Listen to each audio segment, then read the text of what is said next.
Tonight, at a little after 2 in the morning, the most famous train in Europe will stop in a place where no station has been built.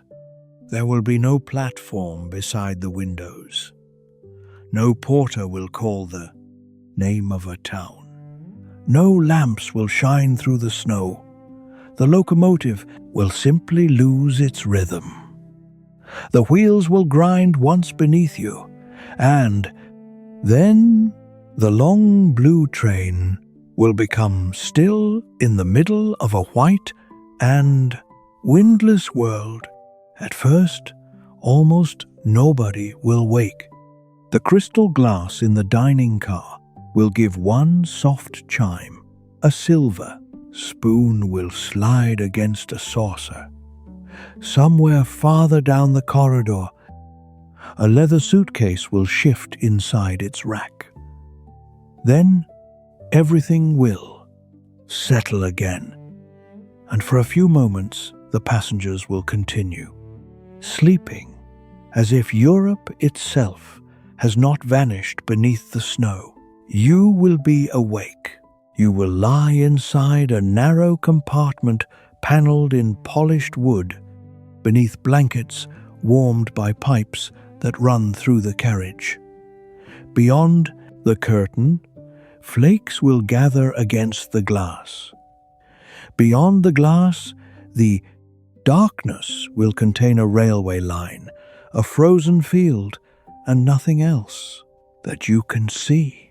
It is the winter of 1929.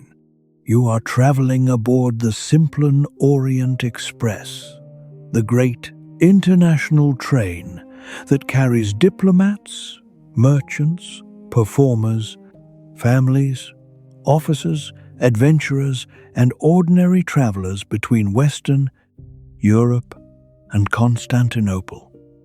The journey has already taken you through languages, currencies, frontiers, and landscapes. You have eaten dinner while one country passed outside the windows and gone to bed in another. By morning, according to the timetable, you should be closer to the Bosphorus, but the timetable does not know about the storm. Before this night is over, you will discover what life aboard the Orient Express was really like.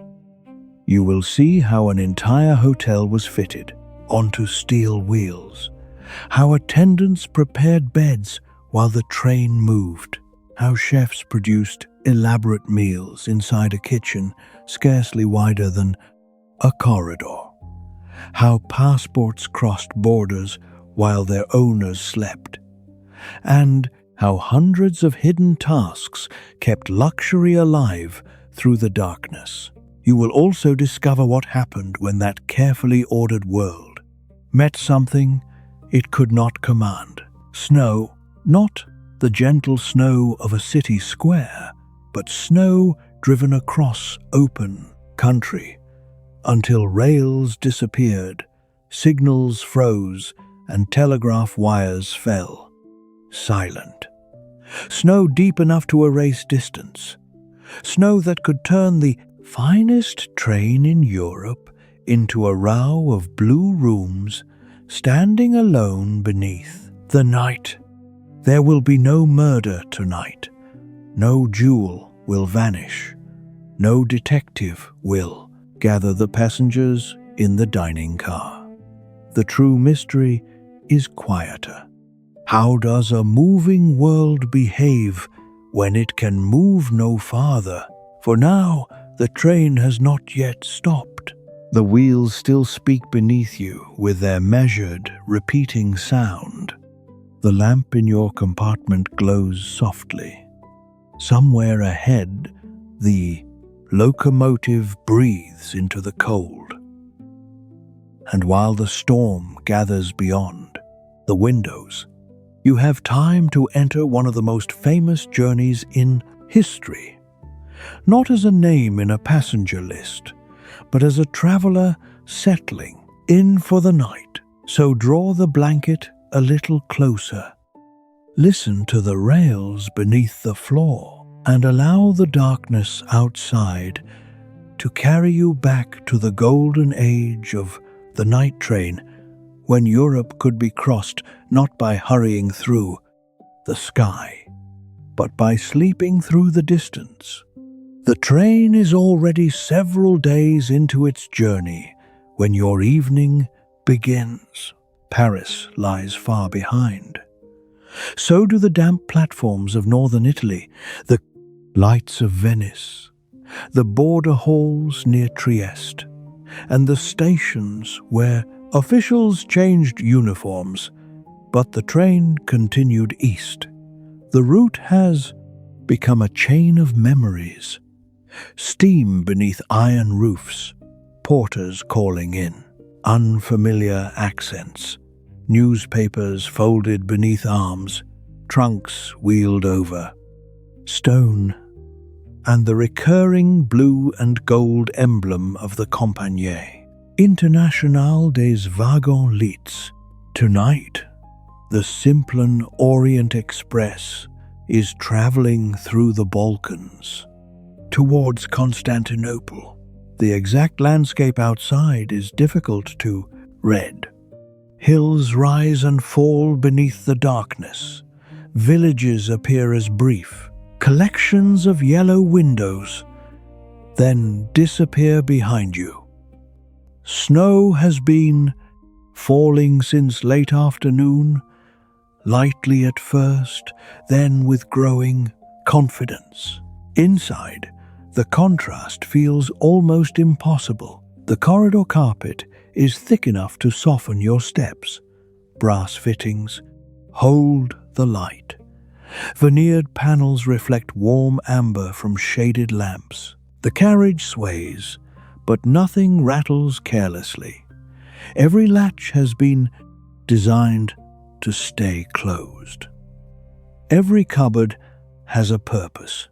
Every object must survive motion. You have returned from dinner a little earlier than many of the other passengers. Evening clothes still move through the train. Black jackets, polished shoes, silk sleeves, strings of pearls, military ribbons, heavy perfume, and the faint scent of cigars. The Orient Express does not require every passenger to be wealthy, but it encourages everyone to behave as if travel itself is an occasion. In your compartment, the seat has not yet become a bed. During the day, two upholstered benches face one another beneath the window. A small folding table stands between them, above, hidden behind.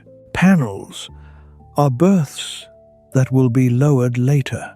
Your wash basin is concealed inside a cabinet. A mirror, a carafe of water, a narrow luggage rack, and a call button complete the room. There is no private shower. Depending on the carriage and the ticket, there may not be a private lavatory either. Luxury in the 1920s is measured less by space than by service, finish, and the extraordinary promise of being carried across a continent while you sleep. You place a hand against the window frame. The glass is cold. Between the double panes, a faint mist has gathered at the edges. Outside, snow sweeps horizontally through the beam of a passing signal. It looks less like weather than like an endless stream of white sparks. A soft knock comes at the door. The sleeping car attendant stands in the corridor in his dark uniform, composed despite the movement of the train. He asks whether you are ready for the compartment to be prepared. His manner is discreet, almost ceremonial. He has spent the day learning who wants tea at dawn, who dislikes extra blankets, who must be woken before a boarder, and who has left a passport in the wrong pocket. You step into the corridor while he works. The transformation is swift because it has been practiced hundreds of times. The table folds away. Bedding appears from sealed cupboards. The lower berth is made with clean linen, blankets, and a proper pillow. The upper berth is drawn down and secured, though tonight you will not need it. Your day room becomes a bedroom in minutes. This conversion is one of the quiet wonders of the train. Space is not merely used, it changes according to the hour. A compartment can be a sitting room in the morning, a private salon in the afternoon, and a sleeping cabin at night. The attendants perform these transformations while balancing against curves, braking, and points in the track, never allowing the labor to appear hurried. When the bed is ready, the attendant turns down the blanket and places your shoes where they can be collected for polishing if requested. He checks the heating, adjusts the curtain, and reminds you that the train may encounter delays because of the weather. He says this calmly. Railway people rarely dramatize weather. They have learned that storms are not impressed by concern. You thank him and close the door. For a while you remain standing, watching your reflection in the dark window. Behind it, the snow is thickening. Behind you, the compartment waits with its white sheets and amber light. The train rolls onward. You have not yet reached the part of the night that people will remember. Before you lie down, it is worth noticing how strange the room around you truly is. A hotel rests on foundations. Its walls do not lean into curves. Its kitchens do not cross points in the track. Its bedrooms do not pass through customs posts while the guests are asleep. The Orient Express must perform all the work of a hotel while being pulled across Europe by steam locomotives, coupled and uncoupled, inspected at borders, delayed by freight trains, and carried over rails belonging to many different railway administrations. Nothing aboard can be accidental. The water in your carafe must be filled. The linen must be laundered and loaded at the proper depot. Coal, food, ice, wine, crockery, and cleaning. Supplies must appear at exactly the right stages of the route. Staff rosters must match departures. Spare parts must be waiting in cities hundreds of miles apart. Dining cars may join or leave. Locomotives change. National crews take responsibility for different sections. Yet, from the passenger's perspective, the experience is meant to feel continuous. This continuity is the great illusion of the train. Your train is the Simplon Orient Express. It began running after the First World War, taking a southern route from Paris through Switzerland, northern Italy, and the Balkans. The Simplon tunnel beneath the Alps gave the train its name and allowed it to avoid the older Central European route. The map, printed in timetables, seems elegant, a line drawn from Western Europe to the edge of Asia. The real journey is more complicated. It is a negotiation repeated every day between mountains, governments, companies, and clocks. Even the carriages tell a story. The famous deep blue paint became associated with the Wagons-Lits fleet during the interwar years. Gold lettering and crests announced the company. Inside, the best cars used fine veneers, marquetry, etched glass, metalwork and textiles selected to turn machinery into atmosphere. Some celebrated coaches involved designers and craftsmen whose work belonged as much to the decorative arts as to railway engineering. Yet the beauty must obey physics. A lamp cannot swing freely. A wine glass must sit in a rack that keeps it from falling. Doors must latch against vibration. Tables need raised edges. Heavy furnishings must be fixed into place. Corridors are narrow because the loading gauge of the railway allows no grand hotel lobby. Every luxury is compressed. You sit on the edge of the berth and feel the train move beneath you. The sensation is not smooth in the modern sense.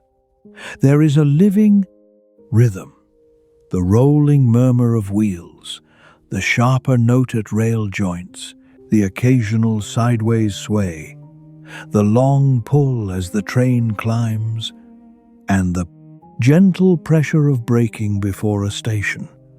The carriage does not hide the journey. It translates it into sound. Passengers sometimes speak of being rocked to sleep. That description is accurate, but incomplete. You are also being reminded every few seconds that you are traveling inside a machine built from steel, timber, glass, steam, coal, and human attention. The room may look private, but your sleep depends on hundreds of strangers. A signalman in a snow-covered cabin, a fireman shoveling coal, a cook holding a pan steady, an attendant checking a heater, a fitter listening for a hot axle box, a station master examining his watch, a telegraph clerk passing a message along the line. Luxury is what you see. Coordination is what carries it. A few minutes later, you hear the attendant's steps return along the corridor. They are easy to recognize. Passengers walk irregularly, pausing at windows or bracing themselves when the carriage sways.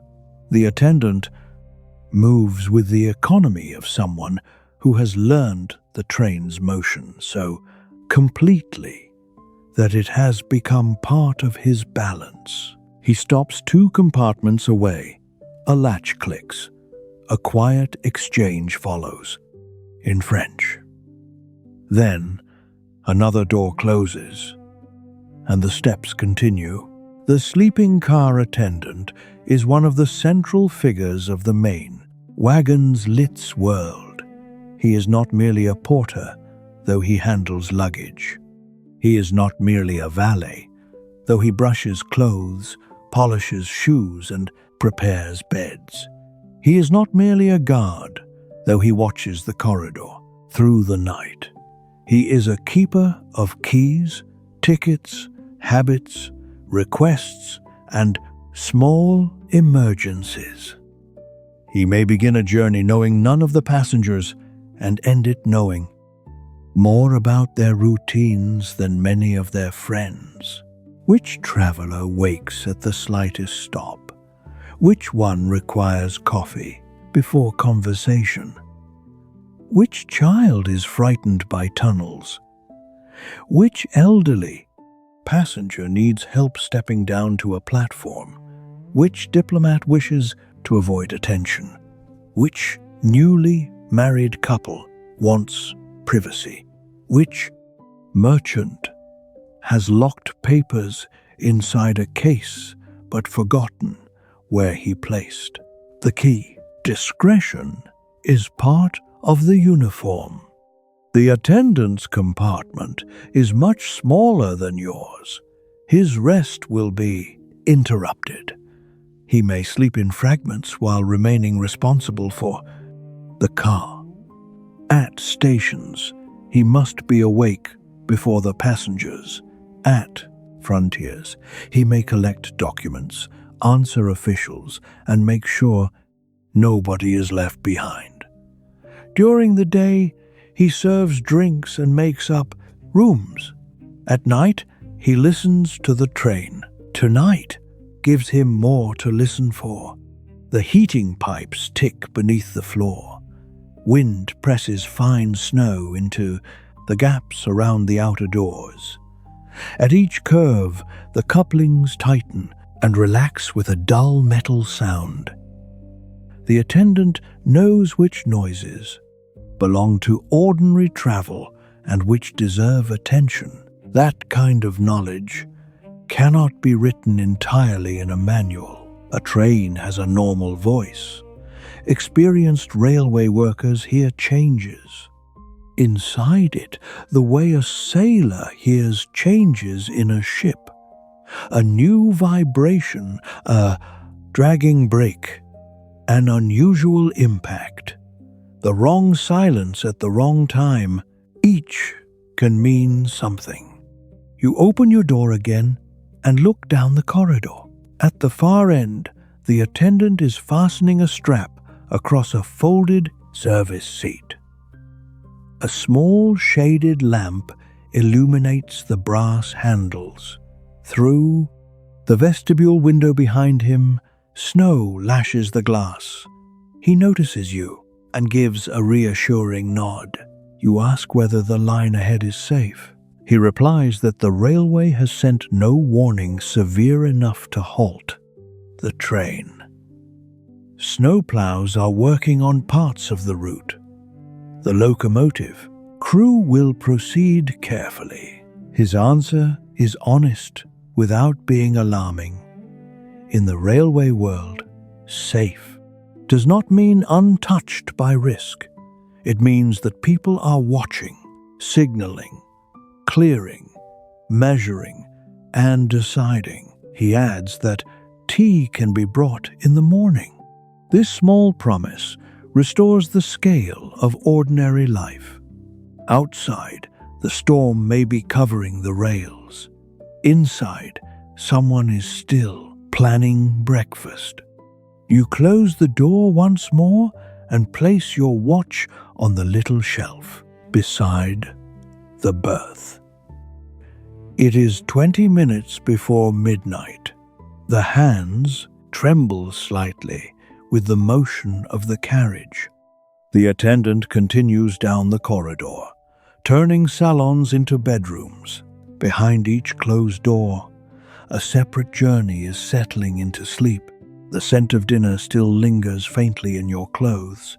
Earlier, as evening gathered beyond the windows, you made your way through the moving train to the dining car.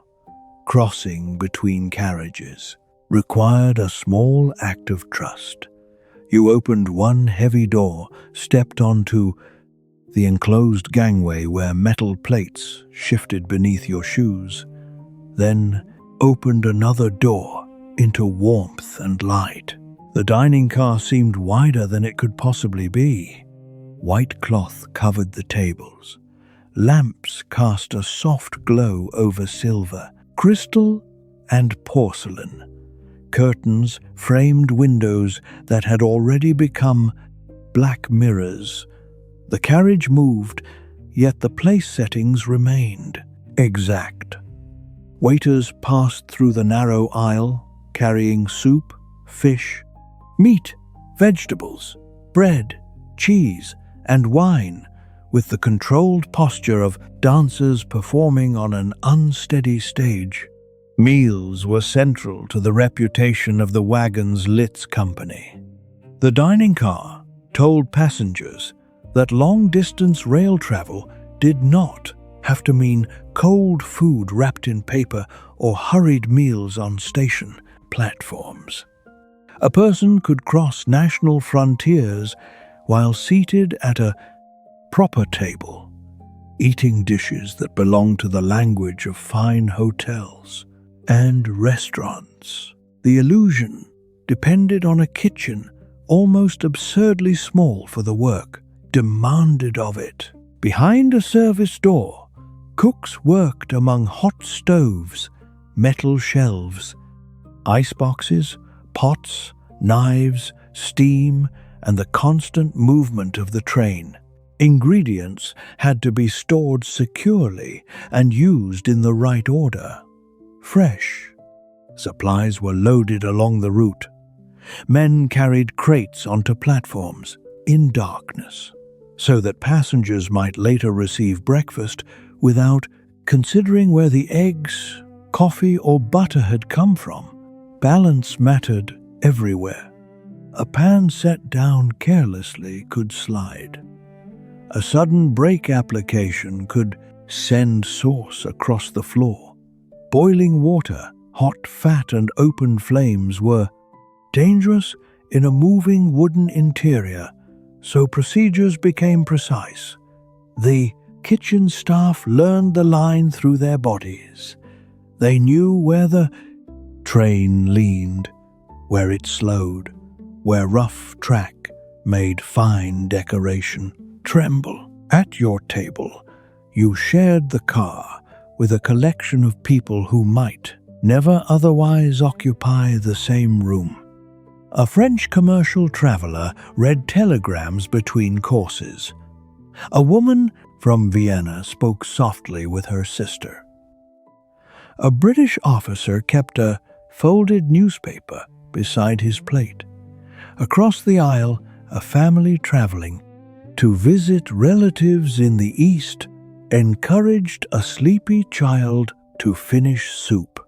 Near the end of the car, two men changed from German to French when a waiter approached, then lowered their voices when another passenger passed. The Orient Express acquired a reputation as a train of royalty, spies, and millionaires, because such people did use it. But the full passenger list was always more varied.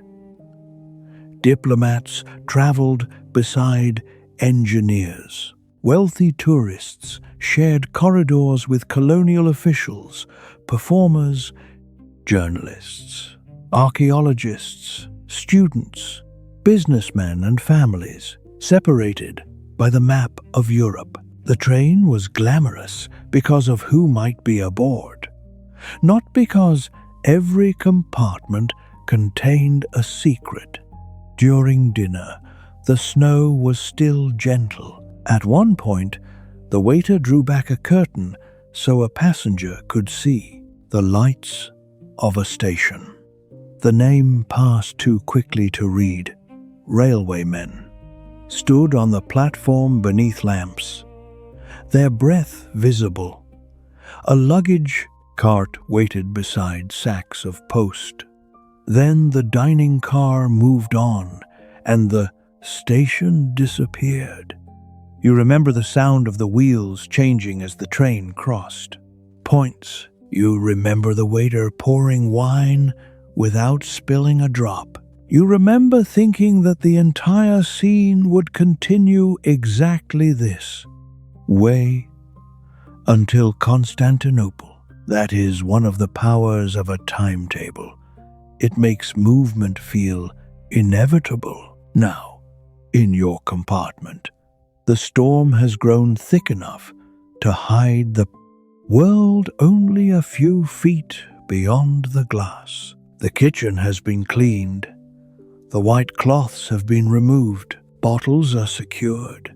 Most of the dining staff are resting, but the food remaining in their cupboards will soon matter for reasons no menu anticipated. You switch off the main lamp, but leave the small reading light beside. The berth, the compartment changes immediately. Shadows deepen in the corners. The window becomes a dark rectangle crossed by snow. The blue cover of the timetable lies on the shelf above your head, folded open to the root. Railway timetables of this age are objects of enormous confidence. Columns of names and numbers promise that distance can be organized. Paris, Lausanne, Milan, Venice, Trieste, Zagreb, Belgrade, Sofia, Constantinople. Arrival times, departure times, connections, sleeping car services, customs information, dining arrangements, a continent reduced to print.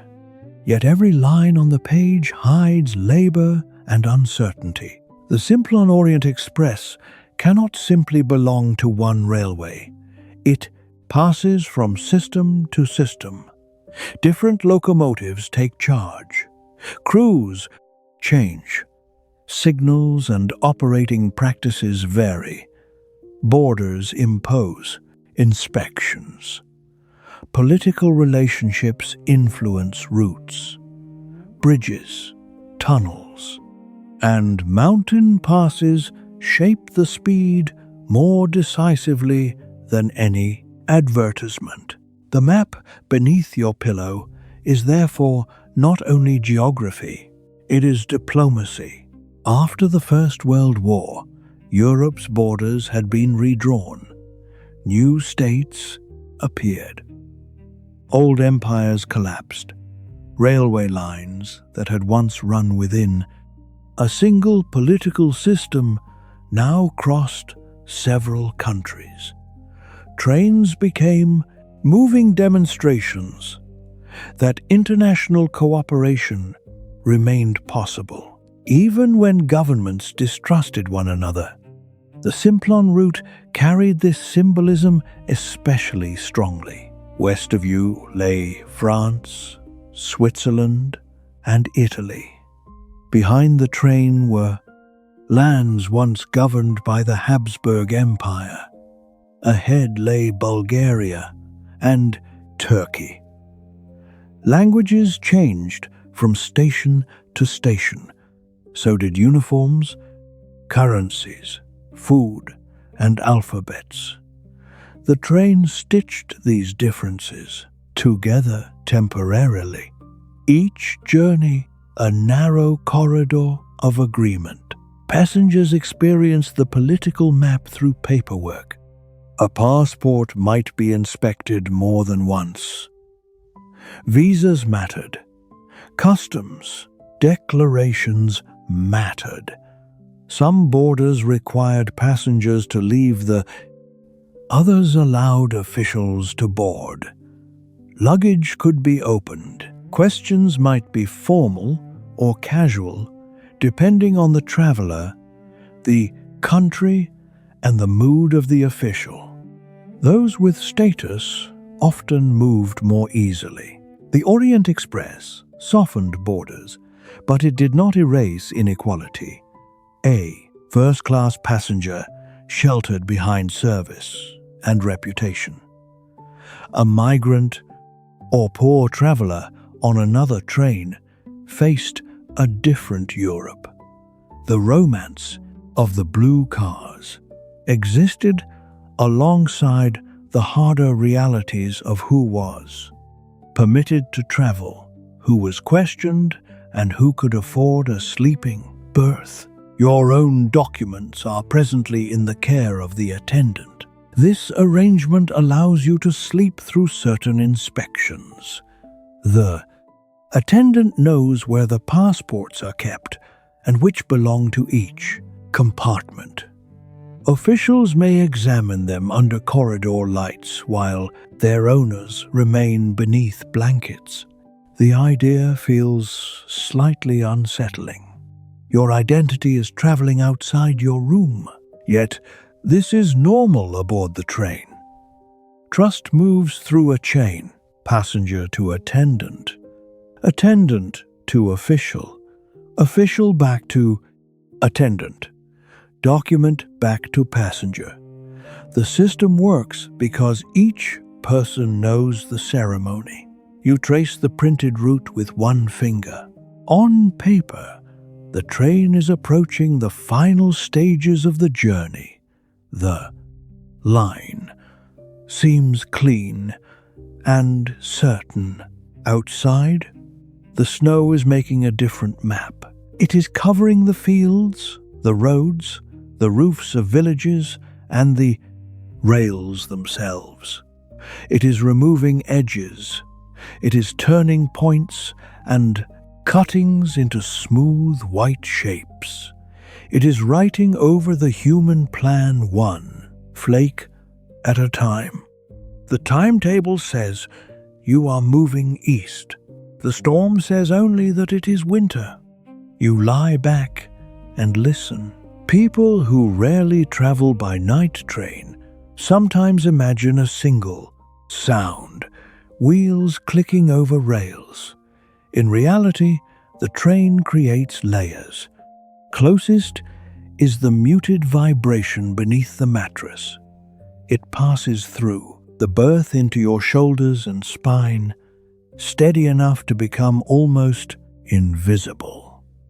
Beneath it runs the rhythm of the wheel sets. On older, jointed track, the sound repeats with regular accents as each wheel crosses the bury. Small gaps between rails. On smoother sections, the motion becomes a long metallic whisper. Farther away, couplings speak. When the locomotive pulls, the slack along the train stretches in. Sequence. You feel a gentle tug, then hear dull reports move from carriage to carriage. When braking begins, the movement reverses. The cars press towards one another, buffers meet, and the train seems to gather itself. From ahead comes the locomotive. You cannot hear every beat clearly from your sleeping car, but on gradients or in still air, the exhaust reaches you as a distant laboring pulse. Steam locomotives breathe according to speed, load, cylinder, stroke, and the work being demanded of them. Tonight, the engine must pull heavy cars through cold air, while snow increases resistance and reduces visibility. The fireman works beside the driver in fierce heat. He opens the firebox door and the cab fills with orange light. Coal must be fed evenly so the boiler can continue producing steam. Too little. Fire and pressure falls. Poor firing creates smoke and wasted fuel. The driver watches gauges, signals, gradients, and the uncertain line ahead. They stand only yards apart from freezing darkness and yet work inside. Heat intense enough to burn skin. Behind the locomotive, the train depends on steam in another way. Heating pipes carry warmth through the carriages. In winter, a failure can change a luxurious sleeper into a cold metal tube. Attendants, therefore, watch temperatures, valves, and connections.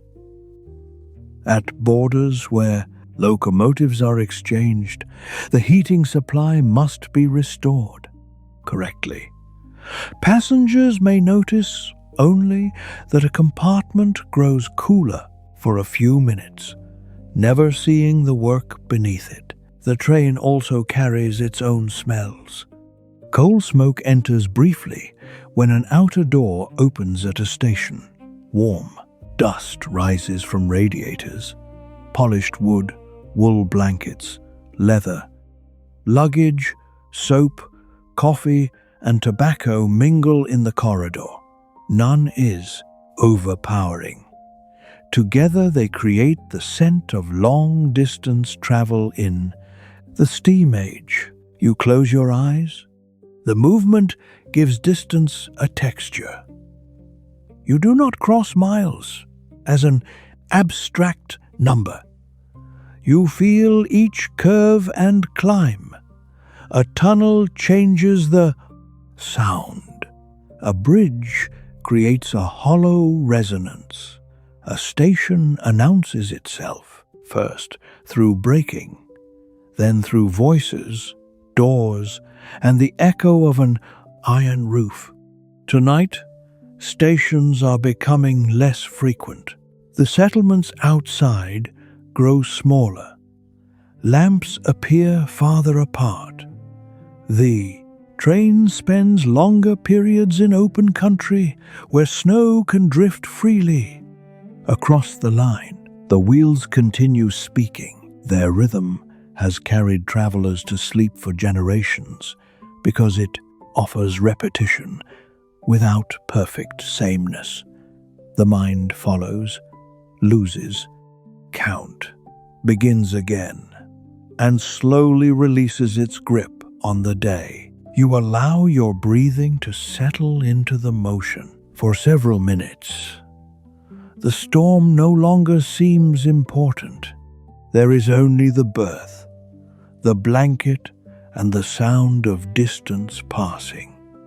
Beneath you, as you begin to drift, your thoughts return to the mountains crossed earlier in the journey. The Simplon Tunnel lies far behind tonight's train, but its darkness remains one of the defining memories of the route.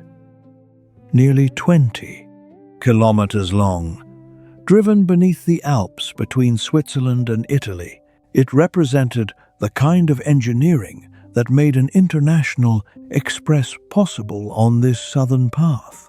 Before entering, the train climbed through a landscape of snow, rock, and sharply rising slopes. Stations clung to valleys. Telegraph poles followed the railway. Water fell in thin, frozen lines beside retaining walls. Then the locomotive approached the tunnel mouth, and daylight narrowed inside. The outside world disappeared. The sound changed first. The exhaust returned from the walls. Wheels became louder. Window reflections replaced scenery. The tunnel air carried damp mineral coolness and the smell of machinery. Passengers lowered voices without being asked, as people often do when passing. Beneath a mountain, the Simplon crossing was electrified early because long steam worked. Tunnels created serious problems with smoke and ventilation. By the interwar years, electric locomotives handled important sections. For a traveler, this meant that the great train could pass beneath the Alps with less of the choking smoke that had made earlier tunnels unpleasant and dangerous. Locomotive changes were part of the journey's hidden choreography. The blue Wagons-Lits cars might remain, but the power at their head changed according to the railway, the terrain, and national operating arrangements. An electric locomotive could take the train through the tunnel. Steam returned elsewhere. Crews with different languages and uniforms inherited responsibility for the same sleeping passengers. You remember standing in the corridor as the train emerged into Italy. The light had changed. Snow remained on distant heights, but lower. Valleys held tiled roofs, vineyards stripped for winter, and stations where coffee arrived in tiny cups. The train that entered the mountain from one cultural world emerged into another without requiring you to pack or move rooms. This was the promise of the through sleeping car. The room traveled with you. Before international sleepers, a long journey often meant changing. Trains repeatedly carrying luggage across platforms, waiting in cold, halls and finding new seats. The Wagons-Lits system turned the compartment into a temporary address. Boarders moved past the window. The bed remained yours. That convenience carried a powerful emotional effect. The train made Europe feel smaller. A merchant could leave Paris and arrive days later near the Bosphorus without surrendering his luggage at every frontier. A diplomat could write letters, eat dinner, and sleep while the railway performed the distance. A tourist could watch entire regions unfold in sequence and imagine that the continent had become a single, navigable space. The reality was more fragile than the illusion. War had already interrupted the service once. Political conflict could reroute or stop it again. Avalanches, floods, mechanical failures, and Snow remained unimpressed by international prestige. Tonight, the mountain tunnel is safely behind you, but another kind of barrier is forming ahead. Not rock, not politics. A wall made from wind and snow, built across the rails, one invisible layer at a time. The journey east has carried you through cities that seem to belong to different centuries. Venice arrived beneath a pale winter sky. The train did not glide between palaces on water, of course, but entered the station where rail met lagoon, and the smell of damp stone drifted through open doors. Porters moved trunks beneath the roof. Travelers stepped down to meet. Boats, hotels, business appointments, and families. Others boarded, carrying hat boxes, leather cases, and parcels tied with string. The Simplon Orient Express connected Venice not only to Paris, but to the broad eastward imagination of Europe. At the platform, you heard Italian, French, German, English, and languages you could not identify. A station cafe served hot drinks. Newspapers displayed political arguments from several countries. Railway clocks imposed a single shared urgency over everyone. Then the train moved towards Trieste. Few places revealed the complexity of the post-war map more clearly. Trieste had long been the great port of the Habsburg world and had become part of Italy after the war. Architecture, trade, language, and memory overlapped. A passenger could pass a street sign or hear a conversation and sense histories that did not fit neatly into the new borders. East of Trieste, the route entered lands where names could change according to language, government, or timetable. Stations carried recent political meaning. Kingdoms and frontiers had shifted. The railway itself might have been built under one empire, operated by a new state, and used by passengers traveling towards another. Inside the dining car, however, the table remained laid. That contrast is central to the Orient Express legend. The train moved through instability while presenting order.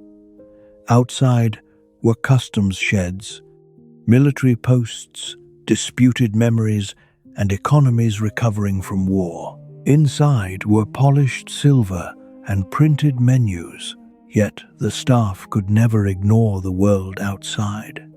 At each frontier, schedules might stretch. Officials boarded, axles and brakes were inspected. Through carriages were counted. Mail was transferred. Locomotives changed. Station staff exchanged documents that described the train's composition and destination. A missing form could delay everything as effectively as a mechanical fault. You remember one border stop after dark. The carriage doors opened and cold air entered. Boots sounded in the corridor. An official examined luggage labels while another compared passport photographs beneath a lamp. The attendant translated a question for a passenger who had been awakened. Outside, men struck wheel tires, lightly with hammers, listening for the clear ring that suggested sound. Metal. Such inspections were not theatrical. Railway safety often relied on trained ears, eyes, and hands. A cracked component, overheated bearing, or damaged brake could become dangerous across hundreds of miles. The glamour of the train depended upon men in heavy coats walking beside it in freezing stations, looking for faults most passengers would never notice. When departure came, the platform drifted backwards. The official raised his lamp. Steam spread low along the tracks. The locomotive pulled, couplings tightened, and the blue cars began moving east once more. You returned to your compartment with your documents restored and your blankets turned down. The border had been crossed. Tonight, the snow is crossing borders more easily than any passenger ever could. The Orient Express is often remembered through objects: crystal glasses, brass lamps, polished veneers, embroidered linen and silver cutlery. But every beautiful object creates work. A glass must be washed without breaking. A sheet must be removed, cleaned, dried, pressed, folded, counted, and returned to the correct depot. Carpets collect soot carried in from platforms. Brass loses its shine. Coal dust settles in places passengers cannot see. Water tanks must be filled. Lavatories must be cleaned. Mattresses must be aired. Food scraps must be managed. Ash must be removed from kitchen stoves. Luxury is maintenance performed before anyone asks. At major service points, teams descend upon the train. Some work for the railway, others for Wagons-Lits. They check supplies, exchange linen, load provisions, inspect equipment, and prepare the cars for the next stage. Their labor is timed to the minute because the train cannot wait indefinitely. The company's network extends far beyond the visible staff. Workshops maintain sleeping cars and dining cars. Designers select interiors. Purchasing departments negotiate for food, textiles, fuel, fittings. Reservation offices assign berths. Agents sell tickets in distant cities. Laundries handle mountains of linen. Clerks reconcile. Accounts in several currencies. A passenger buys a journey. Behind it stands an organization. The staff aboard also live within a hierarchy. The conductor of the sleeping cars supervises responsibilities. Attendants serve assigned coaches. Dining car managers oversee service. Chefs command kitchens. Waiters move between tables. Each uniform signals a role. Each role carries expectations shaped by class, nationality, and the service culture of the period. Passengers may behave generously or badly. Some learn the names of attendants and offer thanks. Others treat service as invisible. Tips matter. Complaints travel through official channels. A delayed cup of coffee can appear trivial to railwaymen, fighting snow ahead, yet aboard a luxury train, even small disappointments are taken seriously because reputation is the product being sold. Tonight we'll test the difference between service and servitude. When the train stops, staff will continue caring for passengers, but they will also need to make decisions about fuel, food, and safety. The polished rituals of ordinary travel will become practical acts of survival. Tea will no longer be only refinement. It will be warmth. Blankets will no longer be only comfort. They will be protection. A dining car pantry will become a shared resource.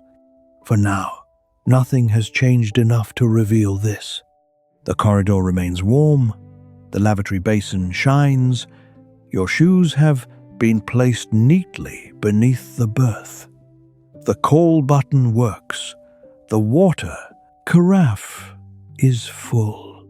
Yet, the storm is already increasing the cost of every comfort. The locomotive consumes coal at a demanding rate. Steam heating depends on movement and supply. Snow enters vestibules whenever a door opens. Staff must wipe floors before they become slippery. Exterior steps freeze. Points at stations need clearing. Signal lenses disappear behind. White crust. The hidden economy of luxury is becoming an economy of endurance. You cannot see it from your bed, but the train is working harder to offer you the same quiet room. Past midnight, the train enters a deeper darkness. The settlements are now separated by long stretches of open land. Snow-covered fields reflect a faint grey light from the sky. Trees stand in black groups along rivers and boundaries. Occasionally, the beam from the locomotive finds a cutting wall or a signal post, then moves on. The Balkans through which you travel are not a single landscape. The route crosses plains, valleys, river systems, and mountain approaches. It passes cities shaped by Ottoman, Habsburg, Slavic, and modern national histories. By 1929, the region carries the political weight of recent war, new borders, and competing ambitions. Railway lines are strategic as well as practical. They move armies in wartime, goods in peace, and ideas at all times. From your compartment, these complexities arrive as fragments. A station name painted in one alphabet. A soldier's coat on a platform. A market basket placed beneath a seat. A newspaper folded to show a headline. A customs stamp. A locomotive plate. A church dome glimpsed before dawn. A minaret rising above roofs farther east. The Orient Express turned such fragments into a story of passage. Western travelers often described the journey as movement towards an imagined East, a word carrying fascination, prejudice, romance, and simplification. The train's very name encouraged this. It sold distance as atmosphere, but the people living along the route were not scenery. The railway crossed their towns, employed their workers, bought their fuel, carried their letters, and altered local economies. A line that seemed exotic to a tourist could be an ordinary workplace, to a station, porter, or signalman. Tonight, those local workers will matter more than the famous name painted on the sleeping cars. Snow clearance depends on crews stationed along the route. They understand where drifts form, where cuttings fill, where wind pushes snow across exposed track, and where locomotives may lose adhesion. Their knowledge is specific to place. A Paris timetable cannot replace it. The train begins to slow, not abruptly. The wheel rhythm lengthens. The locomotive works harder, then eases.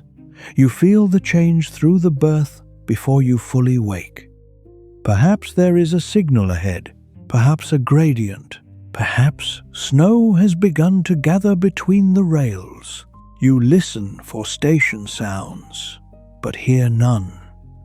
No platform voices, no doors.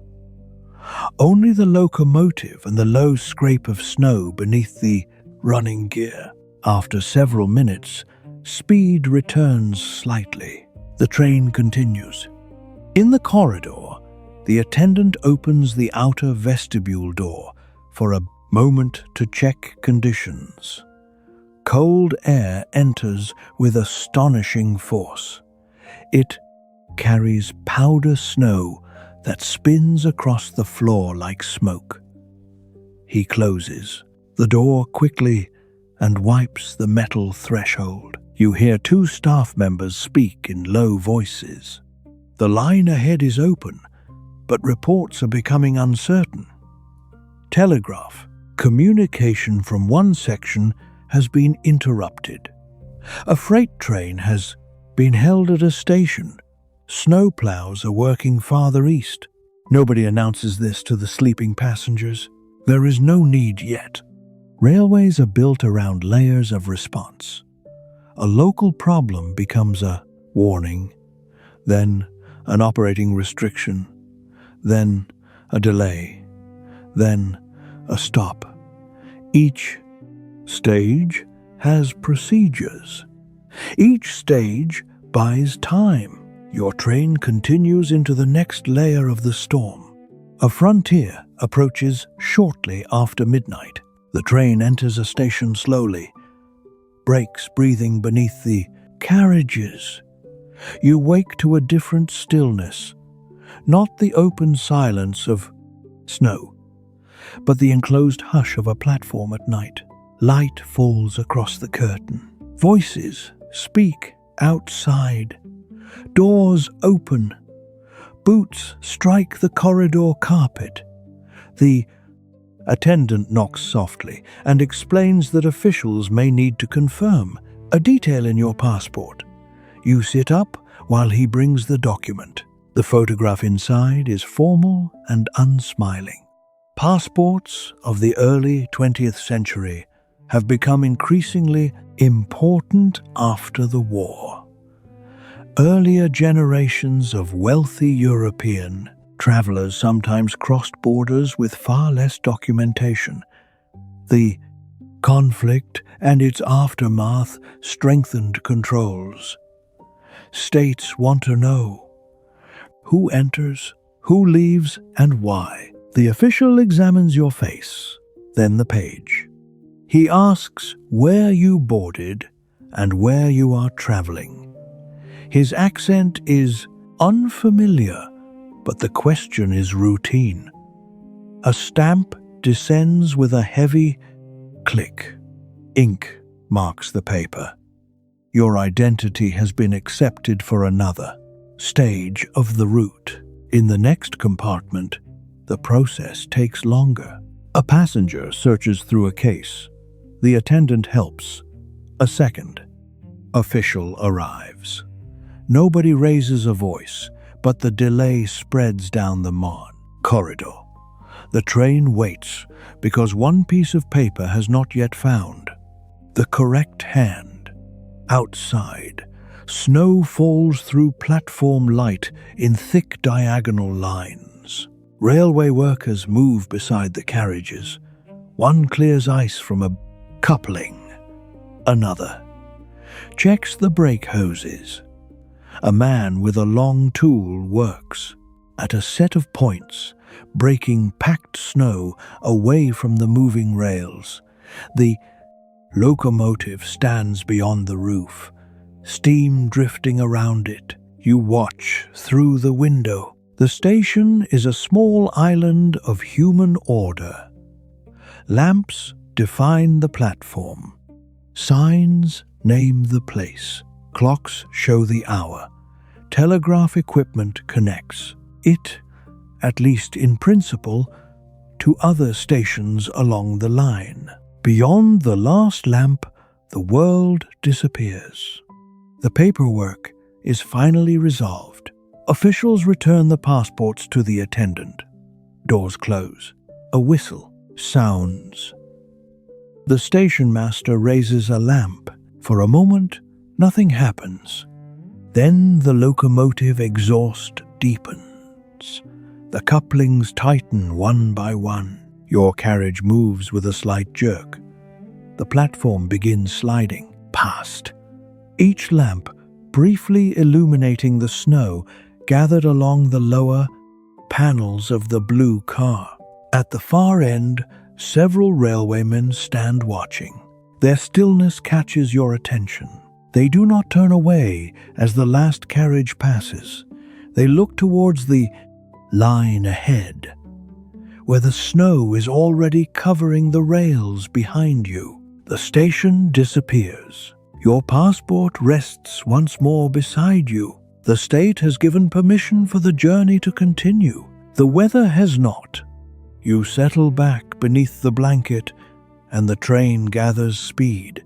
To sleep aboard, it is to trust machinery you cannot see. Beneath the carriage are wheel sets, axles, bearings, springs, brake, rigging, and heavy frames designed to carry the body over imperfect track. The suspension softens, impacts, but cannot remove them. Each wheel follows a steel path narrower than your hand. Flanges guide it through. Curves, points redirect it at junctions.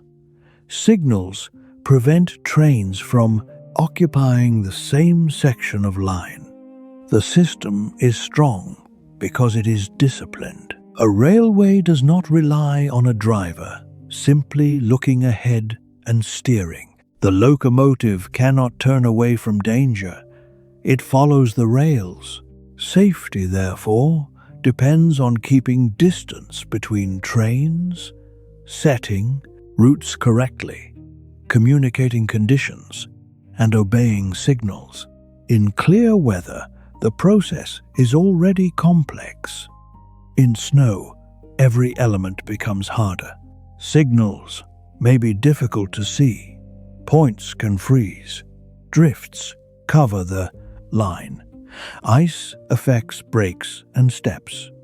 Wheels may slip when the locomotive tries to pull. Snow packed beneath equipment can damage moving parts. Telegraph wires can fail under weight or wind. The driver reduces speed because visibility is poor.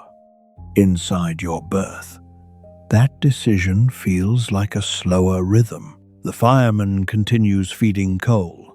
Steam pressure must remain ready, even if the train is moving cautiously. A heavy express cannot regain speed instantly, nor can it stop instantly. The driver must anticipate gradients and obstructions beyond the range of the headlamp.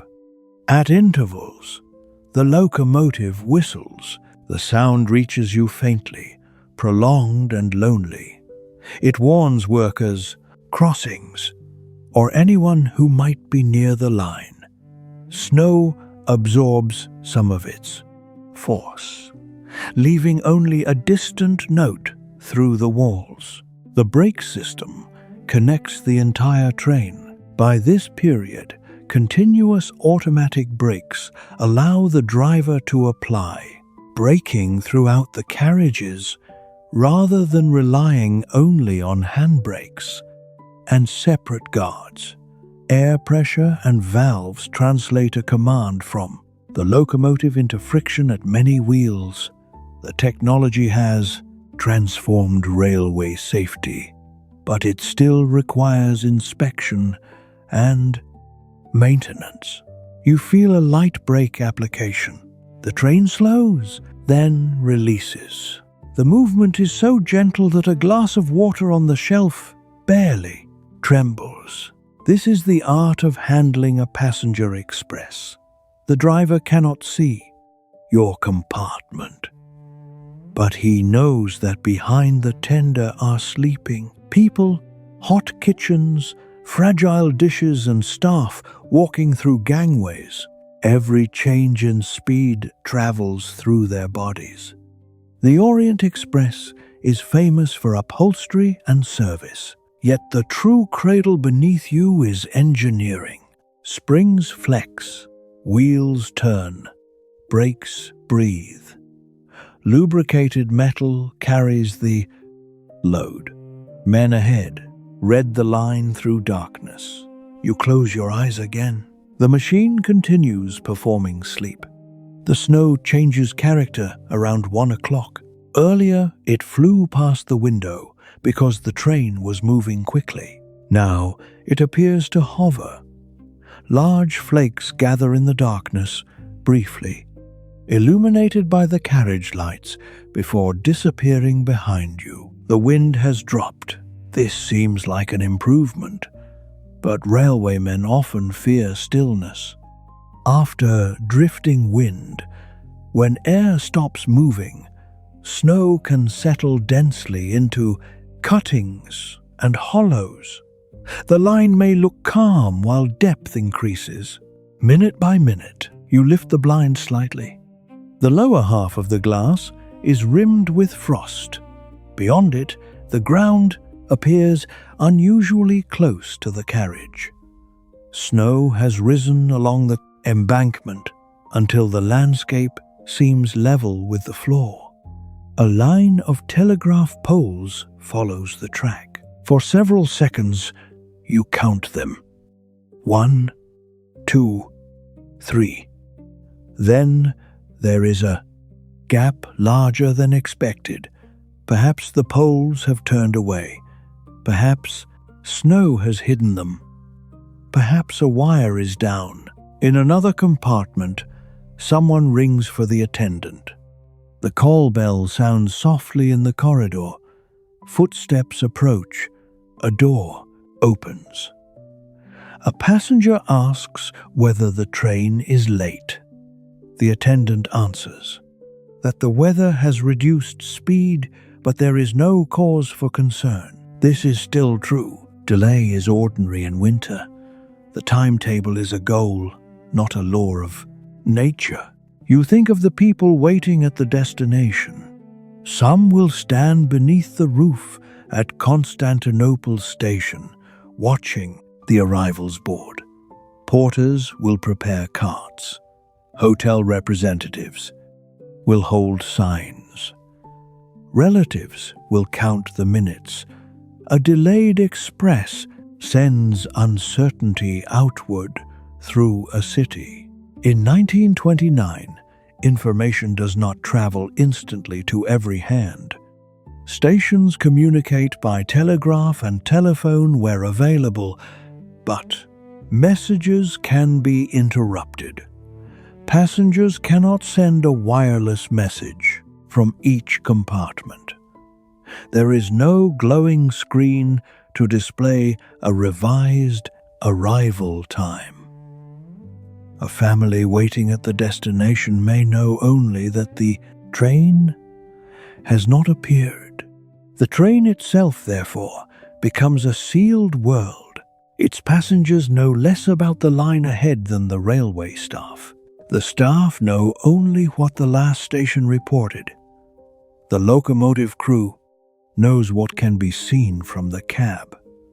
Beyond, the headlamp lies. Uncertainty. Snow presses softly against the glass. A strange thing happens to sound when the world is covered deeply. Hard. Surfaces disappear beneath powder. Echoes weaken. Villages become quiet. Even a steam locomotive can seem isolated inside a padded landscape. You hear the train more clearly because the outside world has gone silent. The wheels, the pipes, a distant cupboard latch, the quiet exhalation of a passenger sleeping in the next compartment. The storm is not loud. That is what makes it feel so complete. Sleep does not come easily, so you dress again and step into the corridor. The train sways at reduced speed. Most doors are closed. Small night lamps guide the way. The attendant looks up from his seat and asks whether you need anything. You request tea. Rather than bringing it to your room, he suggests that a small corner of the dining car remains available. A few passengers are awake there, and the staff have kept hot water ready. You move through the gangway. The dining car, after midnight, is entirely different from the room you remember at dinner. The white cloths are gone. Most lamps are low. Chairs have been secured. Only a few tables near the pantry remain in use. A waiter sets down a pot of tea and a cup. His jacket is still neat, though the long day shows in his face. He has been awake since before breakfast. Dining car shifts could be exhausting, especially on international runs where delays stretched. Working hours and rest arrangements were limited. At another table sits an elderly woman wrapped in a traveling coat. Across from her, a younger man studies the route map. Near the window, a journalist writes notes beneath a small lamp, pausing whenever the train lurches. Nobody speaks loudly. The night has made strangers considerate. The younger man asks the waiter how much snow lies ahead. The waiter replies that the crew has received conflicting reports. One station claims the line remains passable. Another warns of severe drifting. The train will continue until the driver or railway authorities decide otherwise. The journalist smiles and says that delays make better stories than punctual arrivals. The elderly woman answers that they make poor connections. A small laugh moves around the table. This is how uncertainty becomes manageable, not through certainty, but through shared recognition. You drink the tea slowly. The cup is heavy enough to resist the train's movement. Its warmth reaches your hands. The waiter brings a plate of biscuits without being asked. Such details are the grammar of hospitality aboard the train. Even at 1 a.m, even in a storm, the service tries to preserve normality. Beyond the window, the snow shows no landscape at all. The glass reflects the dining car, warm wood, shaded lamps, tired faces. It appears as though the train is moving through nothing. The journalist asks whether you have traveled on the route before. You say no. He tells you that the greatest surprise is not the luxury, but the speed with which Europe changes outside. Breakfast in one language, lunch in another, dinner in a third. He says a person can feel cosmopolitan merely by remaining seated. Then the train enters a rough section. The cups tremble. A spoon rings against porcelain. Speed falls further. The waiter steadies the teapot with one hand. Everyone pauses. For perhaps half a minute, only the wheels and the laboring locomotive can be heard. Then the movement smooths and conversation resumes, but more quietly than before. The storm has entered the room without opening a door. At 20 minutes past 1, the rhythm beneath the floor begins to change. The intervals between rail joints lengthen. The locomotive works, slips, works again. You feel a faint vibration as driving wheels lose adhesion on the snowy rails and regain it. The passengers in the dining car notice.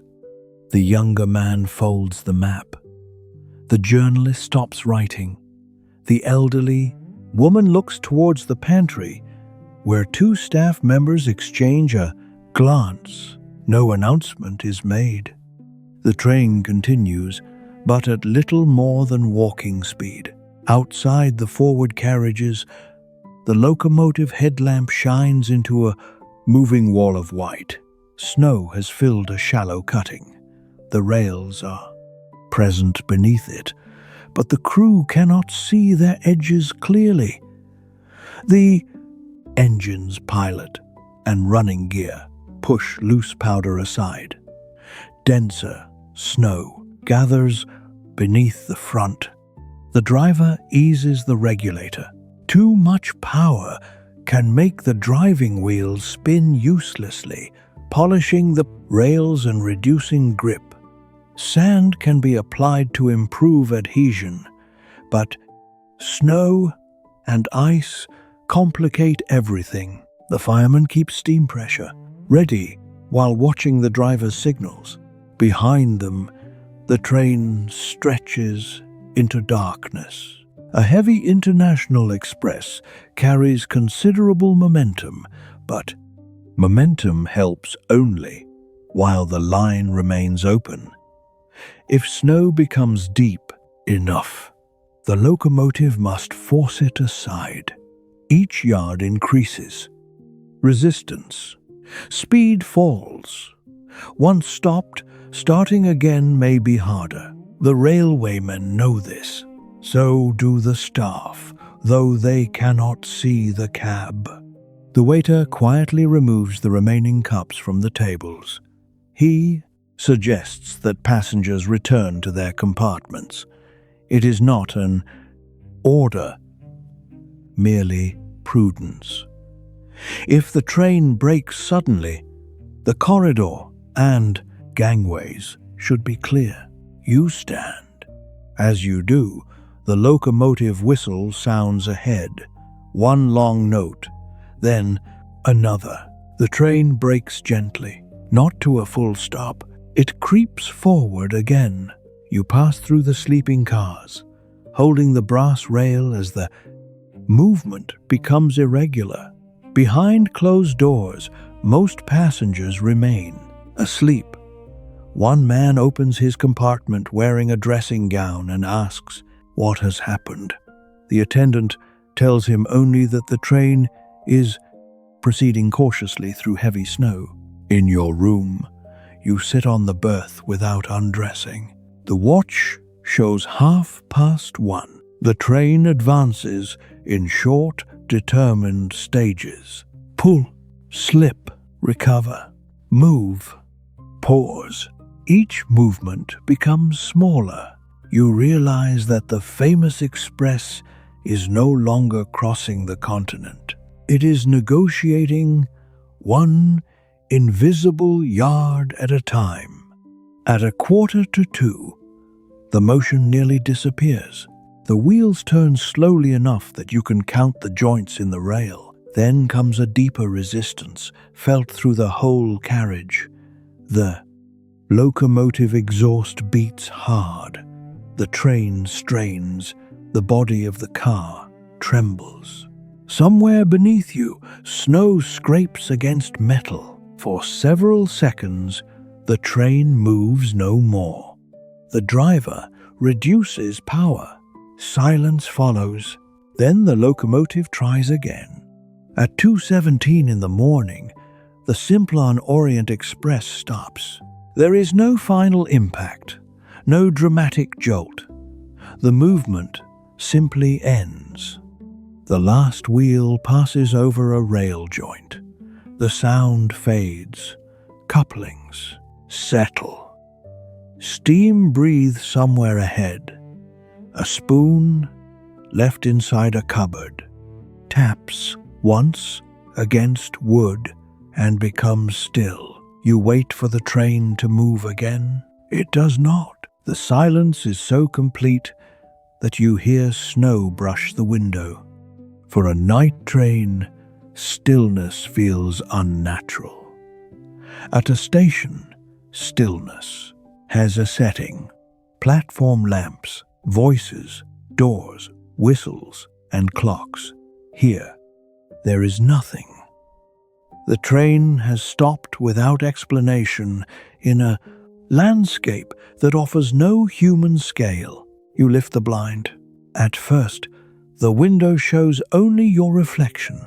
Then your eyes adjust. Snow reaches nearly to the lower edge of the carriage body. The embankment has disappeared. The track is invisible. Beyond the window lies a flat white field merging into darkness.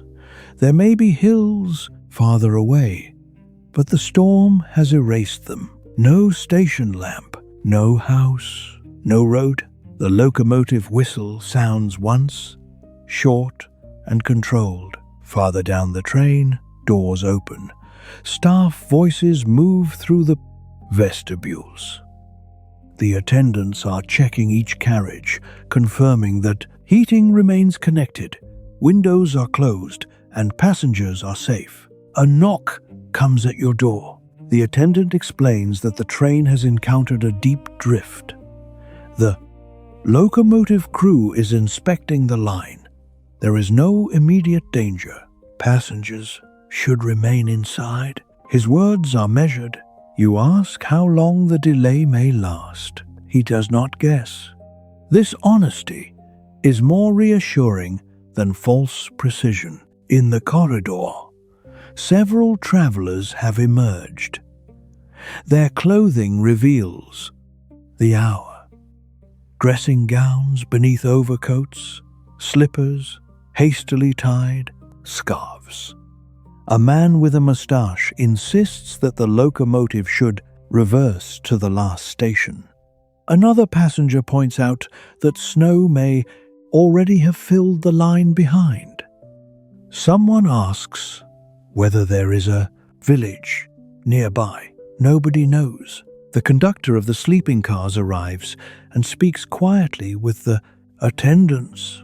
His priority is heat. As long as the locomotive remains coupled and the steam supply continues, the carriages can stay warm. Coal and water aboard the engine are not unlimited, but neither will disappear immediately. The staff begin counting blankets and checking temperatures. The dining car manager is awakened. He will count food. The train crew will assess the drift. The railway system beyond the storm, if communication survives, will notice that the express has failed to reach the next block or station. Messages will begin moving. But in this moment, the train is alone. You return to your compartment. The bed remains prepared. The lamp remains warm. The polished wood remains beautiful. Nothing inside has changed. Everything outside has. The locomotive crew does not wait for daylight. Railwaymen climb down into the snow, carrying lamps, shovels, and tools. The cold receives them immediately. Powder rises above their knees in places. Near the front of the train, the drift is deeper, packed by wind, into a dense white barrier across the cutting. The driver examines the locomotive's front and running gear. Snow has gathered beneath steps and around low fittings. The crew clears what they can. They need to know whether the engine is merely blocked by loose snow or whether ice, debris, or a damaged component has made movement unsafe. The fireman remains attentive to the boiler, even stopped. The locomotive is not resting. Fire continues burning. Steam pressure must be controlled. Water level must remain safe. The engine supplies heat to the train, so shutting down is not a simple option.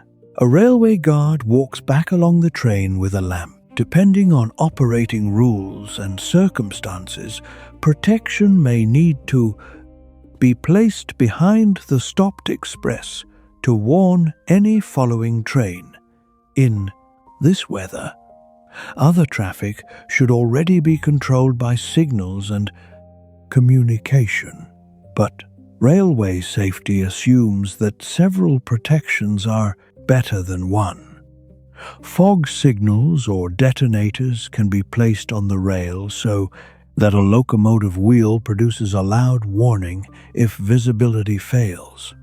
The guard's journey into the darkness is slow. Snow fills the space between sleepers. The rails themselves difficult to distinguish. He counts distance carefully, looking back at the faint line of carriage windows. From inside, passengers see only moving lamps. One passes your window at waist height, then disappears.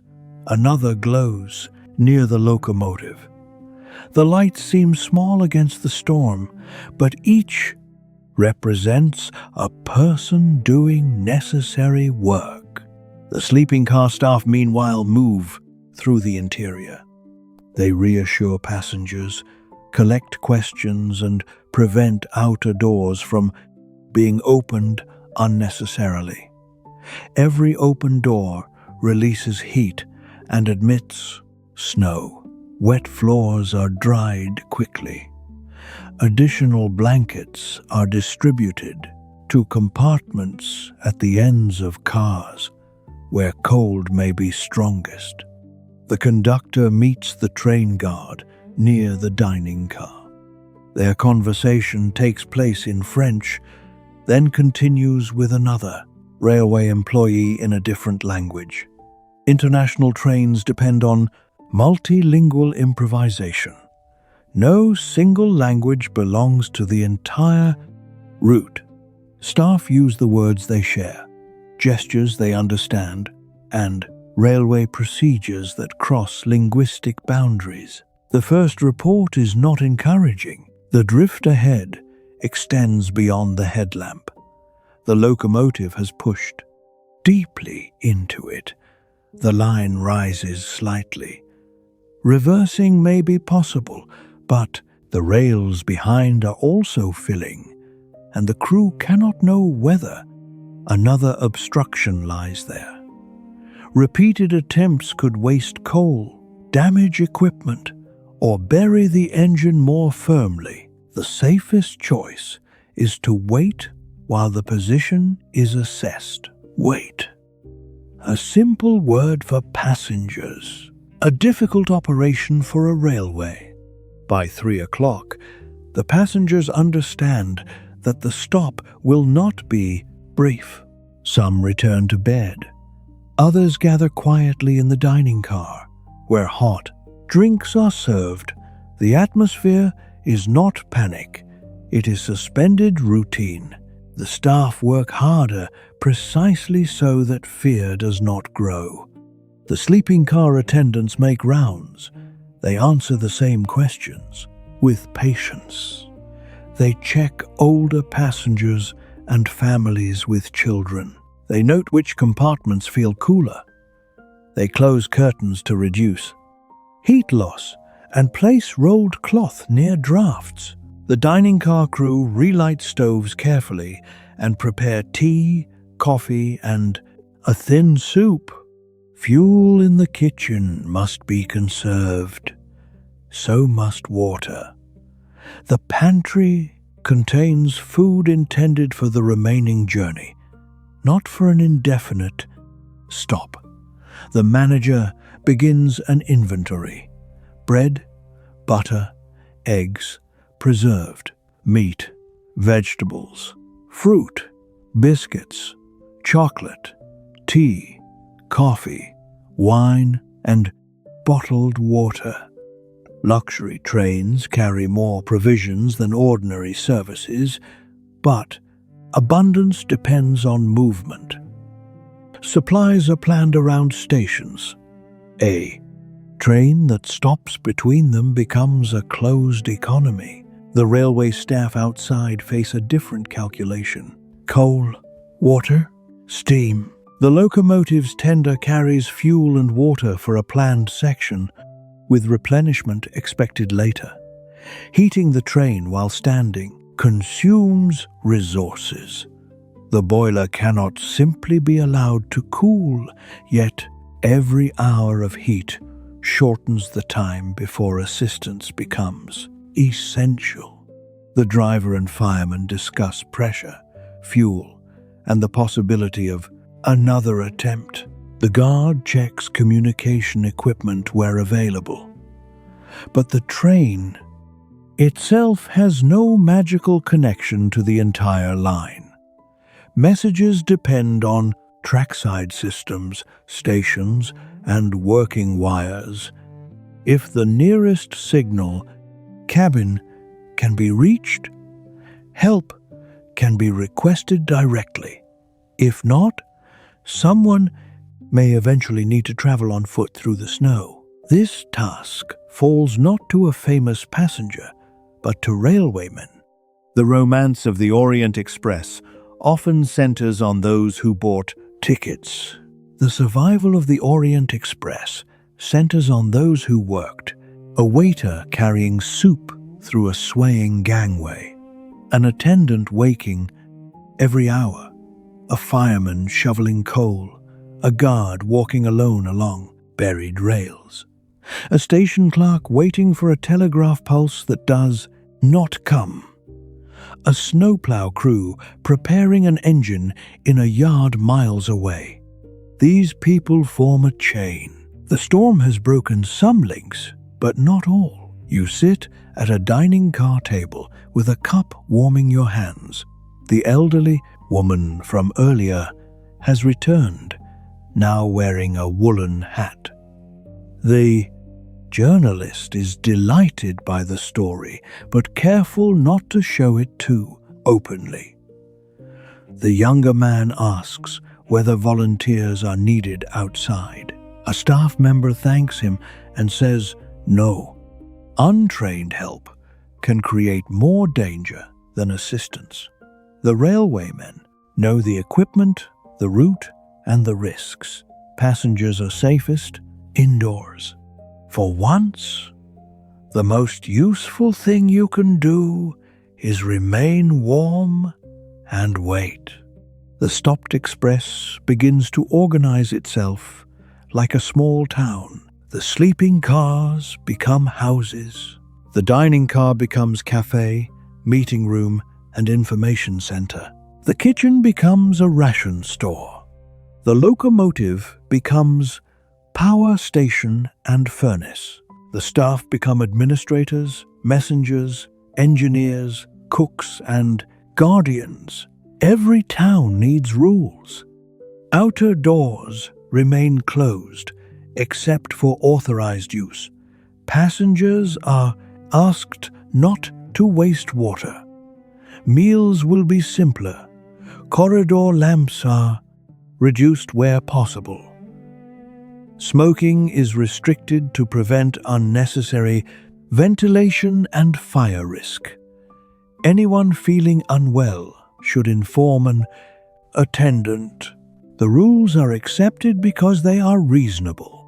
Class differences do not disappear, but the storm makes them less important. A wealthy industrialist and a junior clerk receive the same soup. A diplomat waits for information beside a tourist. Everyone depends on the same boiler. Still, old habits persist. One passenger complains that his compartment is too cold. Another asks whether champagne remains available. A third offers money to anyone who can guarantee arrival by morning. The staff answer politely, because professionalism often means protecting people from the foolishness produced by discomfort. Most passengers behave better. They share newspapers and cards. A mother settles her child in a corner of the dining car, where the air is warmest. Two men who met only at dinner begin a chess game. Someone produces a deck of cards. A violinist traveling with an instrument case is asked gently whether he might play later. The train contains many languages, so conversation forms in clusters. French serves as a common tongue among some travelers and staff. English appears at one table, German at another, Italian farther down. Slavic languages move through the corridor. Turkish is heard among passengers nearing home. Gestures fill the gaps. The Orient Express has always been a moving intersection. Now that movement has stopped. The intersection becomes visible. People who might have passed only in corridors remain together long, enough to notice one another. The journalist learns that the elderly woman once traveled the old route before the war.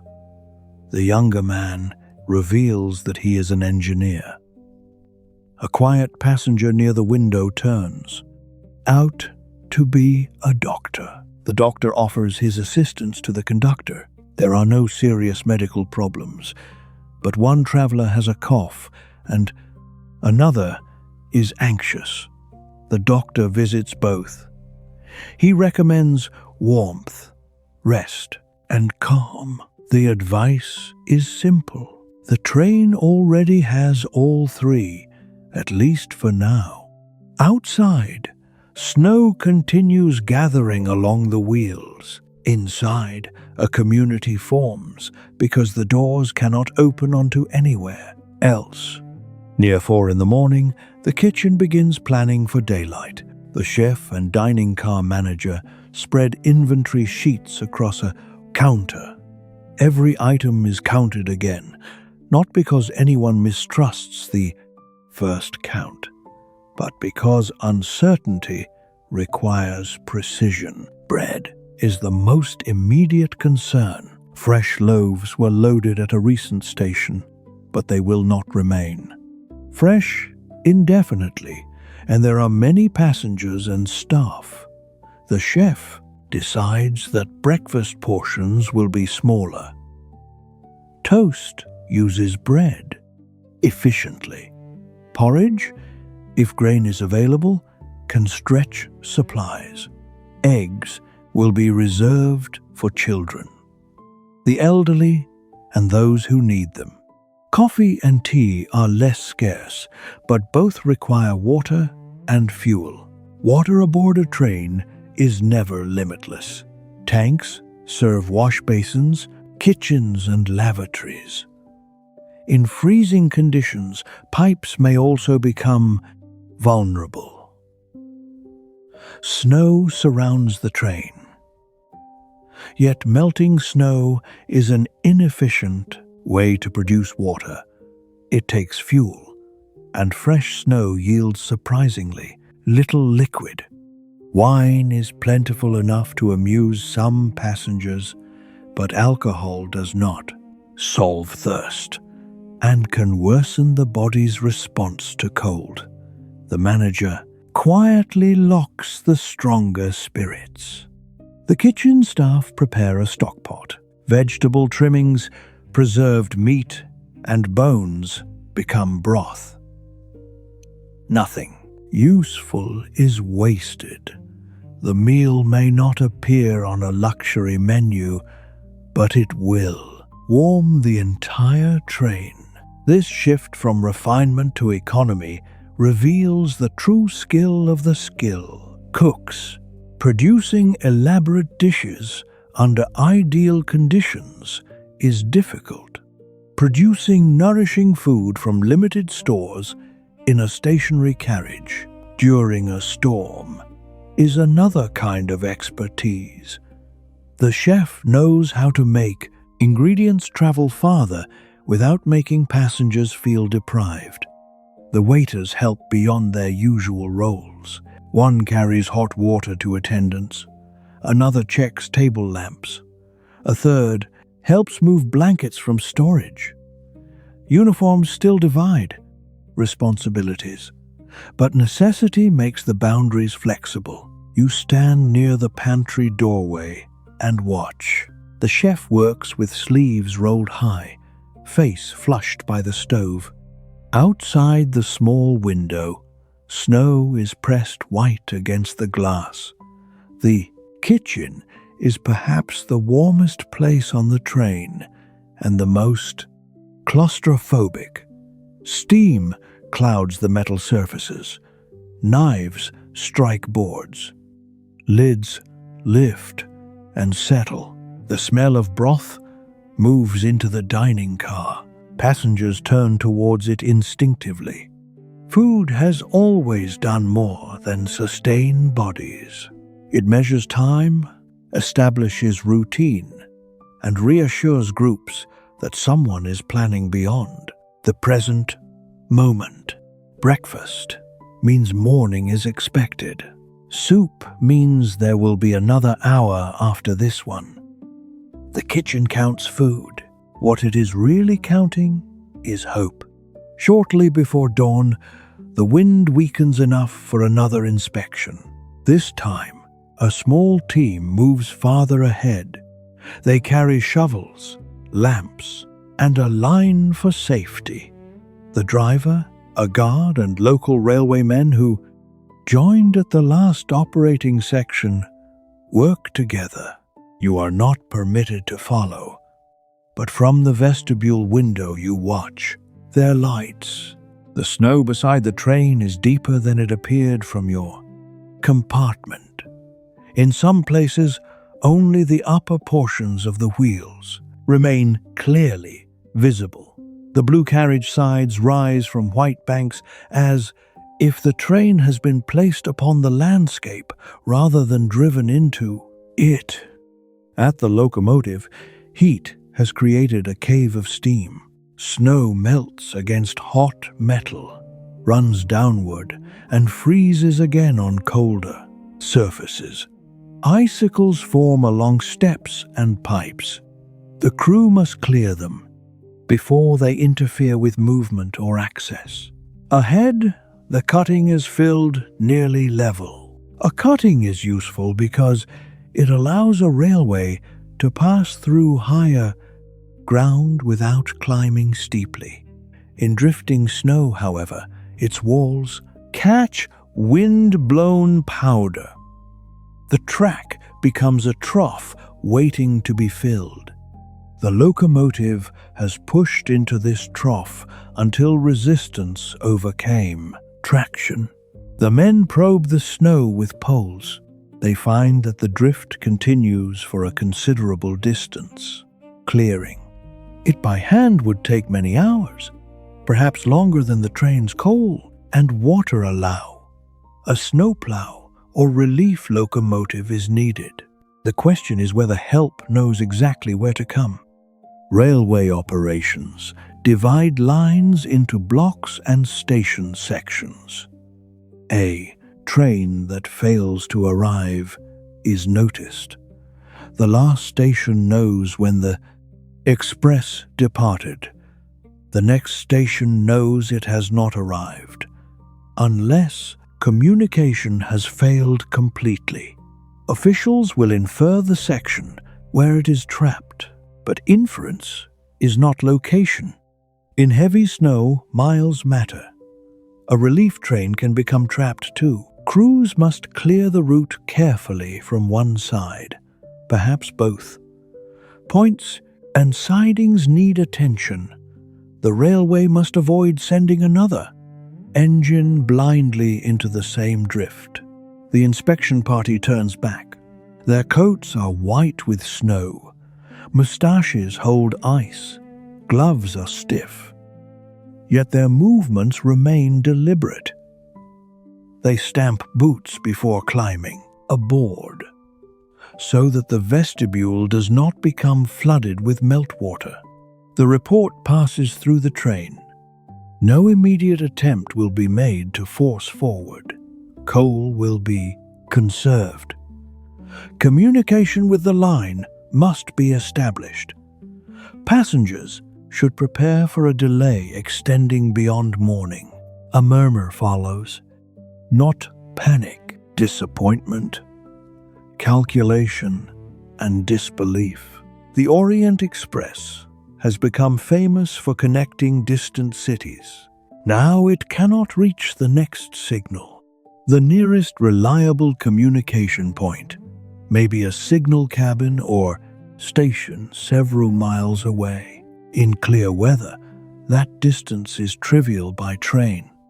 On foot through deep snow before dawn, it becomes a serious journey. The guard and 2 railwaymen prepare to go. They take lamps, food, tools, and additional clothing. A rope is carried in case visibility collapses. They will follow the railway because even buried track offers a known direction.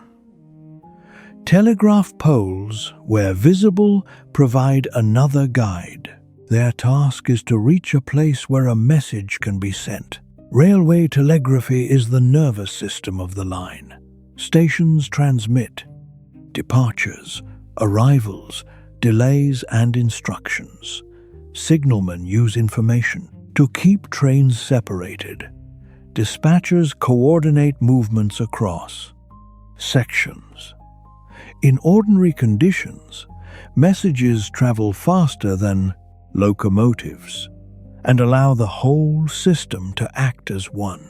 Snow can sever that nervous system. Wires sag or break, poles fall, batteries weaken, equipment freezes. The station may know that something is wrong, but be unable to speak with the next one. The men step down. The outer door opens and cold fills the vestibule. For a moment, you feel the full temperature beyond the carriage, sharp enough to tighten the chest, pure enough to erase every smell but snow and coal smoke. Then the door closes. Their lamps begin moving west along the train. Passengers watch from windows as the lights pass the final carriage and continue into darkness. Soon only 2 faint points remain, then one, then none. The train has sent a message in the oldest possible way. People walking inside. Time stretches. No one knows how quickly the men can travel. Deep snow can reduce each step to labor. Drifts may force detours. The line may cross bridges or exposed ground. If they reach a cabin and find the telegraph dead, they must continue. This uncertainty reminds you that technology never entirely replaces the body. A telegraph can carry a message instantly across miles, but someone must first reach the key. A locomotive can pull hundreds of tons, but someone must shovel coal. A luxury train can cross nations, but someone must clear snow from a frozen point by hand. The journalist writes all of this down. The elderly woman tells him not to forget the names of the railwaymen. He admits that he does not know them. An attendant promises to find out. History often remembers passengers because they leave memoirs. Railways survive because workers leave footprints in the snow. The hours before dawn are the longest. With no movement beneath the floor, sleep becomes harder for many passengers. The train's familiar rhythm has vanished. People hear the building sounds of cold, metal contracting, pipes ticking, wind brushing, the carriage sides and snow slipping from the roof. In one compartment, a child asks whether the train is broken. His mother says no, it is resting. The answer travels quietly through the corridor and makes several adults smile. Elsewhere, travelers begin telling stories. The elderly woman remembers an earlier journey when the Orient Express route required a boat connection because the direct railway to Constantinople was not yet complete. She describes steamer decks, luggage transfers, and the excitement of reaching the city by water. A businessman speaks of traveling before the war, when borders and empires were different. He names stations that now belong to other countries.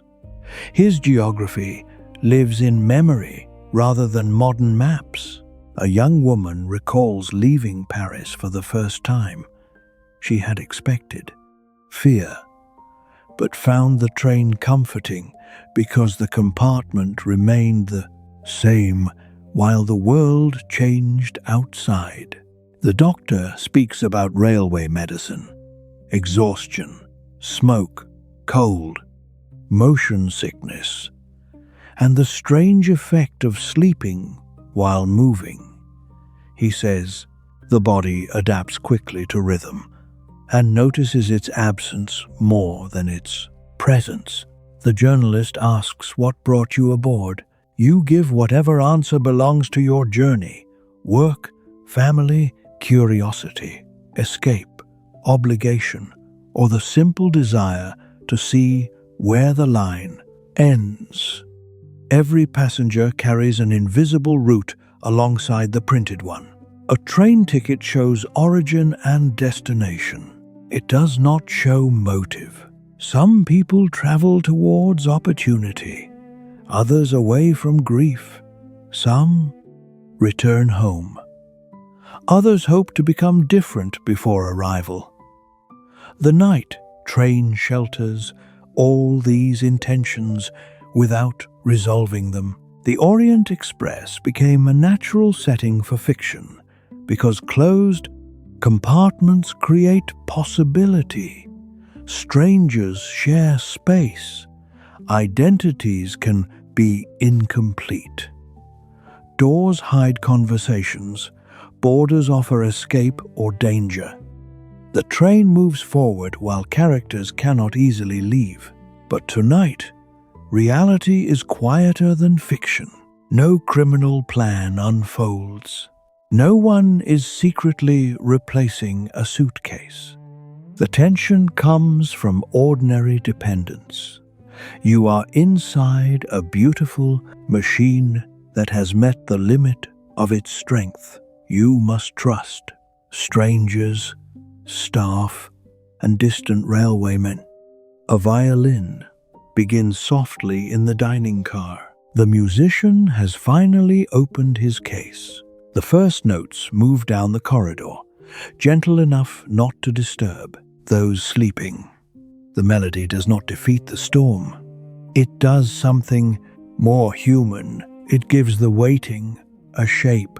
By now, the Orient Express already possesses a mythology larger than any single train.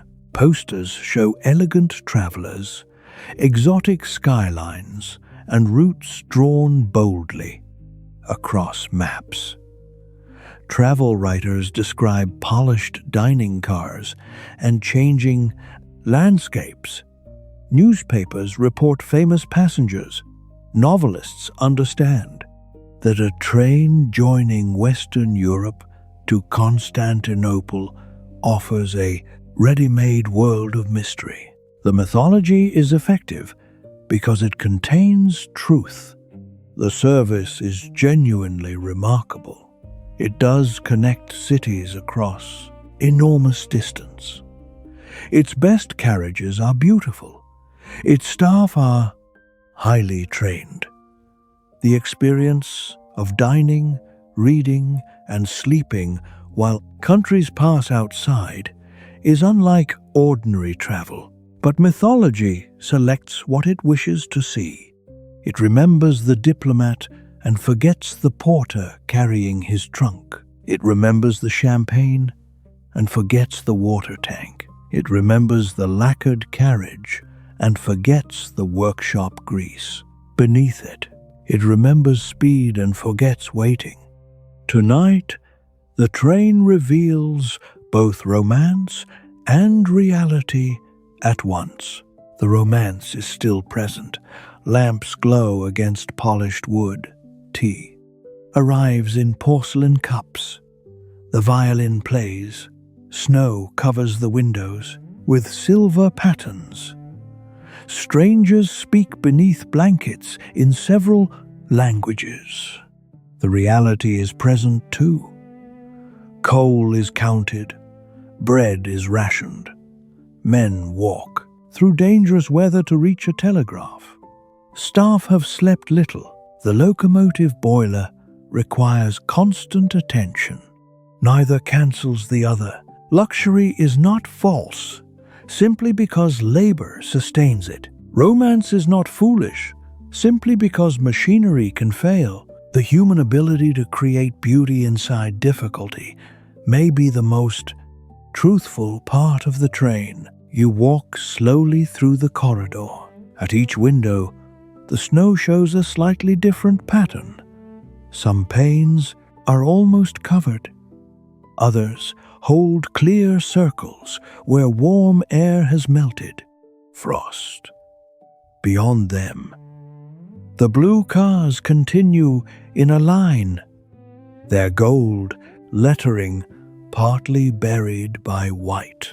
A passenger has placed an empty glass against the window and watches. Crystals form around it. A child sleeps beneath two coats. The attendant sits for a moment at the end of the car, eyes closed but not fully resting. When footsteps approach, he opens them immediately. This is the Orient Express without the advertisement. It is more tired, more vulnerable, and more admirable than the legend. Dawn has not yet arrived, but the kitchen declares morning. The smell of coffee moves through the train. Attendants knock softly on doors and explain that breakfast will be served in 2 sittings, so the dining car does not become crowded. Passengers are asked to bring warm clothing. The meal will be simpler than usual. Nobody objects. At your table, you receive toast, a small portion of butter, hot porridge, and coffee. The porcelain bears the company crest. The silver is polished. The portions are modest. Presentation remains careful because dignity costs less than abundance. The chef has understood that passengers do not need a feast. They need evidence that order continues. A properly poured cup of coffee can provide that evidence. Conversations focus on practical questions. How far is the nearest station? Will a relief train come from ahead or behind? Can the locomotive remain heated all day? Is the line to Constantinople worse? The staff answer only what they know. This restraint prevents rumors from becoming facts. On a trapped train, speculation spreads quickly. Someone claims wolves have been seen. Another says a village lies only half a mile away. A third insists that the storm covers the whole of Europe. The conductor corrects them gently. No animals have approached the train. The distance to the nearest settlement is uncertain. The storm is severe across the region, but no one aboard knows its full extent. Historical accounts of snowbound trains often grow more dramatic with retelling. Days compress, details sharpen, hunger becomes starvation. Ordinary delays become adventures. Perhaps this is natural. People prefer a clear story to a long period of waiting. Your experience is mostly waiting. Waiting for light, waiting for the walking party, waiting for a message, waiting for the locomotive to move. Yet waiting is not empty. It contains observation. You notice the way the dining car lamps reflect in spoons. You hear accents blend. You watch staff exchange information. You see how quickly strangers create routines. The elderly woman divides her toast with the child at the next table, though he already has enough. The journalist offers his pencil to the engineer. The doctor asks the chef whether anyone in the kitchen needs rest. Small acts circulate through the carriages. The train has stopped. Human movement continues. At last, the sky beyond the windows begins to pale. Dawn does not arrive as sunlight. It arrives as detail. The blank darkness separates into snow, cloud, and distant ground. The white field becomes visible. Fence posts emerge as short black marks. A line of bare trees appears far away. The train's shadow lies faintly beside the buried track. Passengers gather at windows. The sight is beautiful enough to silence them. Snow covers every uneven surface. The landscape seems newly made, untouched by road or settlement. The blue carriages form the only strong color, a dark line set across white. Then the scale of the drift becomes clear. Near the front, snow rises high against the locomotive. The cutting ahead is completely filled. Wind has sculpted the surface into hard curves. No pair of men with shovels could open it quickly. Behind the train, the rails are also disappearing. The express rests inside its own narrowing corridor. In daylight, railway workers inspect more accurately. They climb onto the locomotive's footplate, examine wheels and couplings, and walk the train. Ice is cleared from brake equipment. Roof edges are checked. The guard confirms that rear protection remains in place. The walking party has not returned. This causes concern, but not yet alarm. Progress through the snow may be slow. They may have reached a station and remained there to coordinate. Assistance. If communication works, returning on foot might be unnecessary or unsafe. The conductor explains this to the passengers. A relief operation is now expected, though no time can be promised.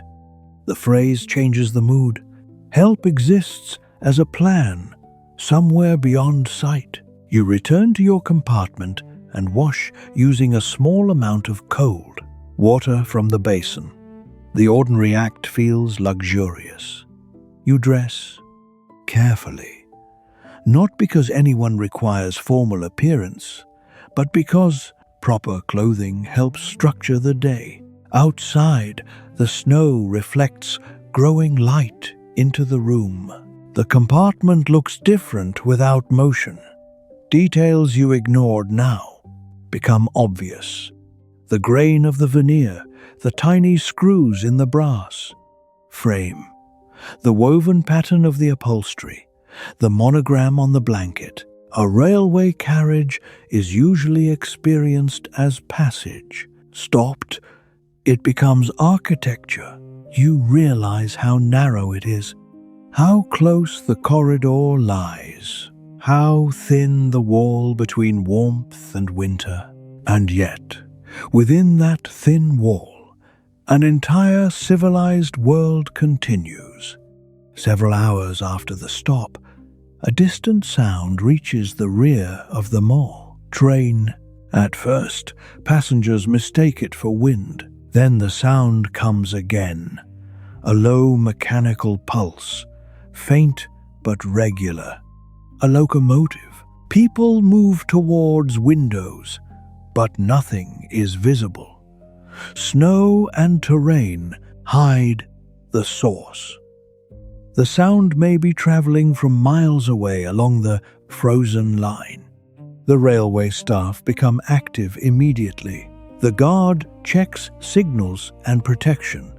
The conductor asks passengers to remain clear of vestibules. The locomotive crew prepare their engine in case movement becomes possible. The kitchen secures equipment. A relief locomotive cannot simply charge through the drift. It may be working behind a plow, clearing the line in stages. Crews must ensure that snow removed from one section does not block another. They may need to dig out points, inspect bridges, and replenish water. Progress can be measured in yards. The sound grows stronger, then fades. An hour passes. It returns. This irregular approach reveals the labor beyond sight. The relief. Train advances, stops, clears, reverses, gathers speed and pushes again. Men shovel around the plow. Steam fills the cutting. Snow rises in. Heavy waves. The passengers wait. Some become impatient because help can be heard but not seen. Railwaymen understand that sound exaggerates closeness. Across open winter ground, a whistle may travel farther than expected. At last, a column of smoke appears behind the train. Then a dark shape, a snowplow, emerges slowly around a curve, pushed by a locomotive. Workers stand on side steps and platforms, white with frost. The machine throws snow aside in dense, rolling masses. A cheer begins in one carriage and travels forward. The staff do not discourage it. The relief engine stops short of the express. Crews confer. The line behind has been opened to the nearest station, but the drift ahead remains severe. The trap train may reverse rather than continue east. Alternatively, additional engines may assist from both directions. The decision belongs to railway authorities, not passengers. For now, the arrival of the plow changes everything. Communication is restored. Fresh coal and water can be brought if necessary. Food can be transferred.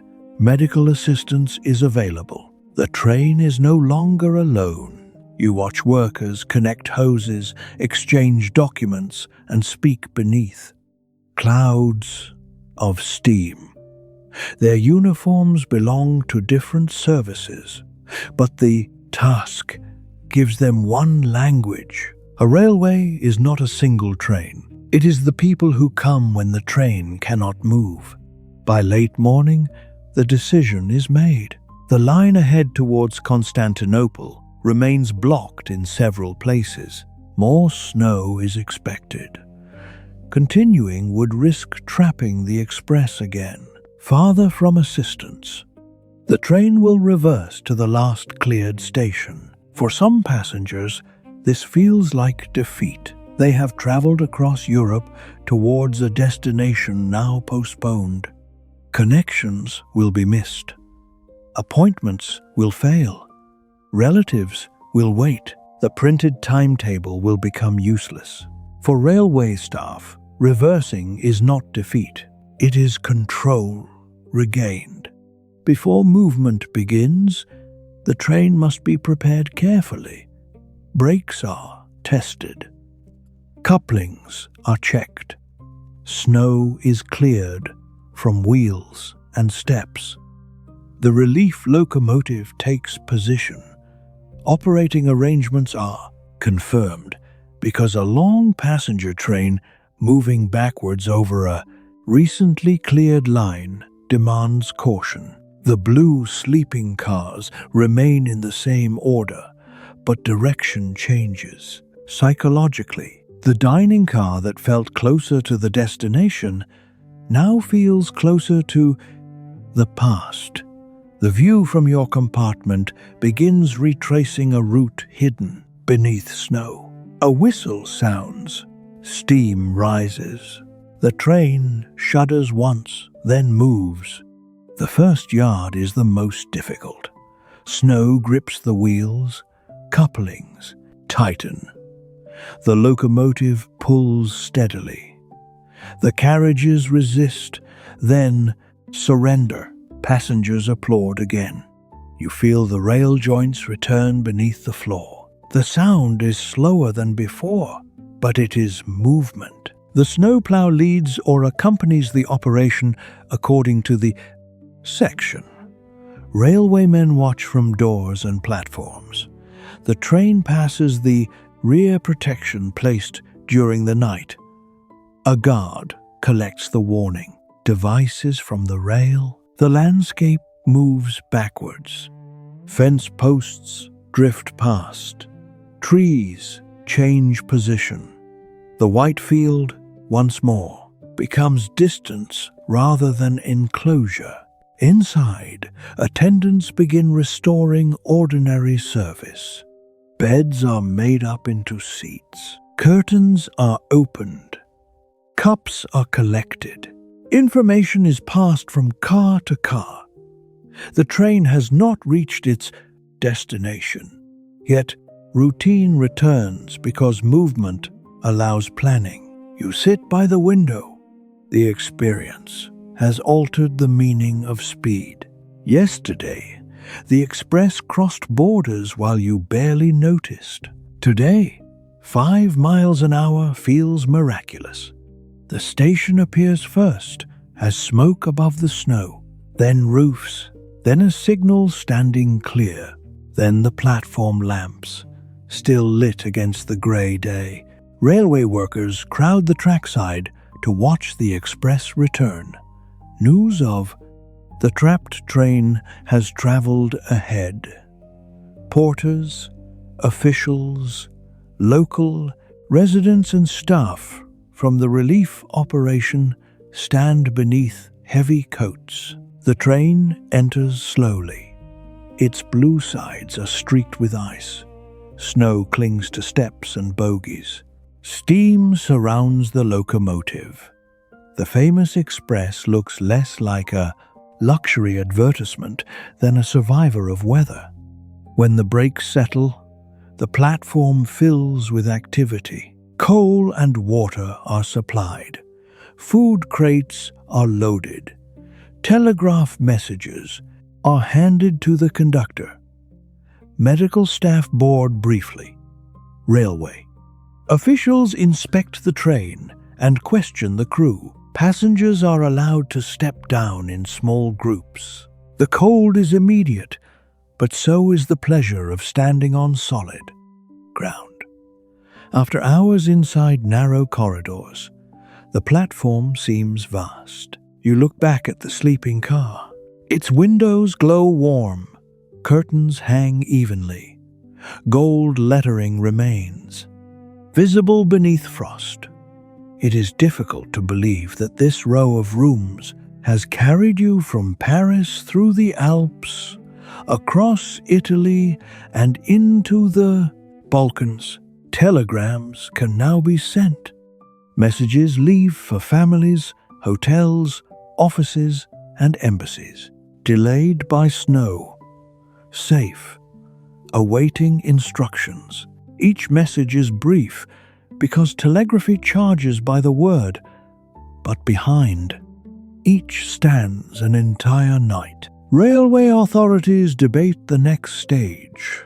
The line east may remain closed for days. Passengers might be housed locally, transferred when routes reopen, or returned farther west. The great journey has fractured into practical alternatives. You realize that the end of a railway story is rarely a single arrival. Sometimes it is a new timetable, sometimes a hotel room, sometimes another train, sometimes waiting at a station until the weather permits history to continue. While officials work, you return to the dining car for one final cup of tea. The room is brighter now. Snowlight fills the windows. Staff move with the fatigue of people who have carried responsibility through the night and can finally share it with others on the platform. You think about what the Orient Express carried. Passengers, certainly. Also mail, documents, luggage, newspapers, diplomatic bags, business, agreements, family gifts, and private hopes. It carried languages. It carried news from one capital to another. It carried fashions, rumors, political anxieties, and stories. It carried the idea that Europe, despite war and borders, could still be crossed. The train did not create unity. It served unequal travelers within an aimless, unequal world. Its luxury was available to a limited number. Its route reflected imperial imagination as much as curiosity. Yet it also produced real encounters. People sat at tables with strangers, watched unfamiliar landscapes, and woke beneath station signs they had never seen before. Movement changes the scale of the mind. A map read at home is one thing. A border crossed at midnight is another. The night in the snow has added a different lesson. Connection is never automatic. It depends on work. Rails must be cleared, signals maintained, meals prepared, documents checked, engines fired, passengers cared for, messages sent. When one part fails, people repair the chain. The most famous train in Europe survived the night not because it was famous, but because ordinary railway workers did ordinary things with extraordinary persistence. The attendant passes your table. His uniform is no longer perfect. There is a faint mark of coal on one cuff. He looks exhausted. Still, he asks whether you would like more tea. You say yes. He pours without spilling. As darkness gathers, the attendant prepares your compartment again. The same transformation occurs as on the previous evening. The seat becomes a berth. Linen is unfolded. The blanket is turned down. The small lamp is left glowing beside the pillow. Yet the room feels different. You now understand more of what surrounds it. Behind the polished panel are pipes carrying heat. Beneath the floor are brakes, springs, and wheels. Beyond the door is an attendant who may sleep only in fragments. Farther down the train is a kitchen that counted every loaf. At the front is a locomotive whose fire remained alive through the storm. Outside are railwaymen clearing a continent one section at a time. Knowledge does not reduce the comfort, it deepens it. You remove your shoes and lie down. The train is stationary at the platform, so the old rhythm is absent. But the station supplies other sounds. A shovel against packed snow, a distant whistle. footsteps beneath the roof, steam releasing from a valve, a telegraph key clicking somewhere inside the building. These are not the sounds of failure. They are the sounds of repair. The attendant knocks once and returns your passport. A new stamp marks the journey. The page carries evidence that you crossed borders, even if the snow prevented the final arrival. He tells you that the line may reopen tomorrow. Tomorrow is enough. You thank him. The curtain is drawn. The lamp is lowered. The compartment becomes a small island of amber light. Before sleep returns, your thoughts travel farther back than the storm. In 1883, when the first celebrated express service departed Paris towards the east, the idea seemed almost theatrical. A train could offer sleeping and dining cars of unusual comfort, link distant capitals, and turn the arduous crossing of Europe into a continuous experience. Over the decades, routes changed. War interrupted services. Borders moved, new branches and names appeared. The original Orient Express, the Simplon Orient Express, the Arlberg route, and other through services, associated with the same broad legend.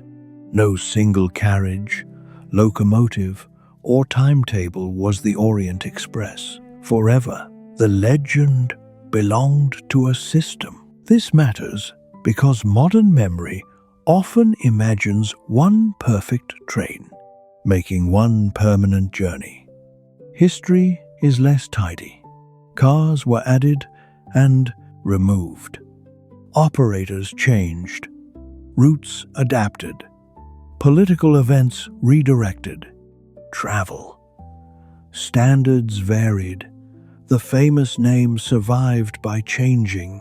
Your 1929 train stands in a golden interwar moment.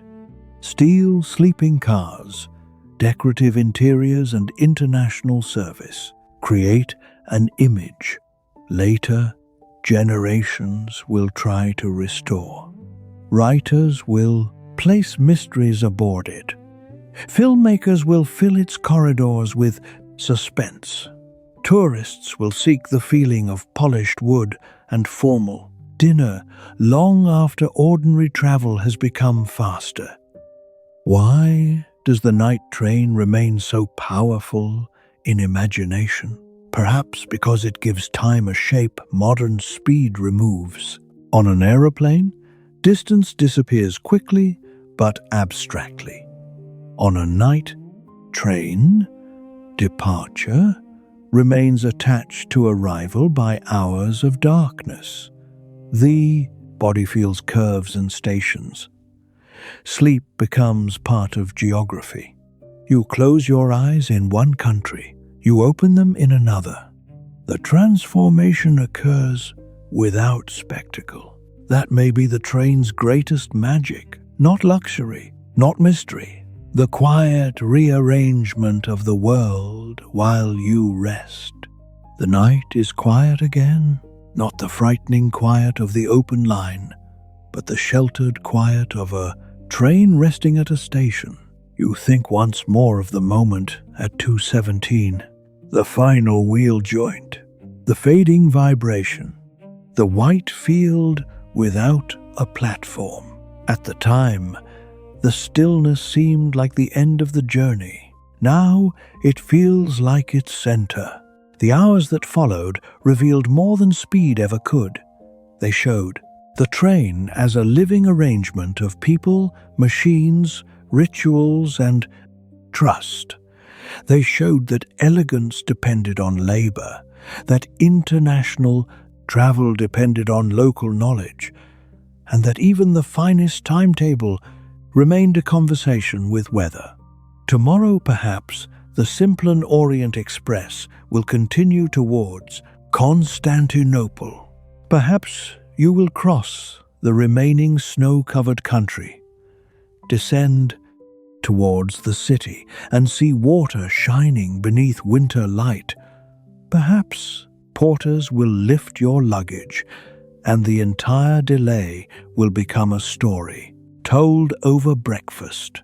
But tonight, the destination can wait. The compartment is warm, your passport is returned, your luggage rests above you. Beyond the curtain, snow falls gently over rails that have been found.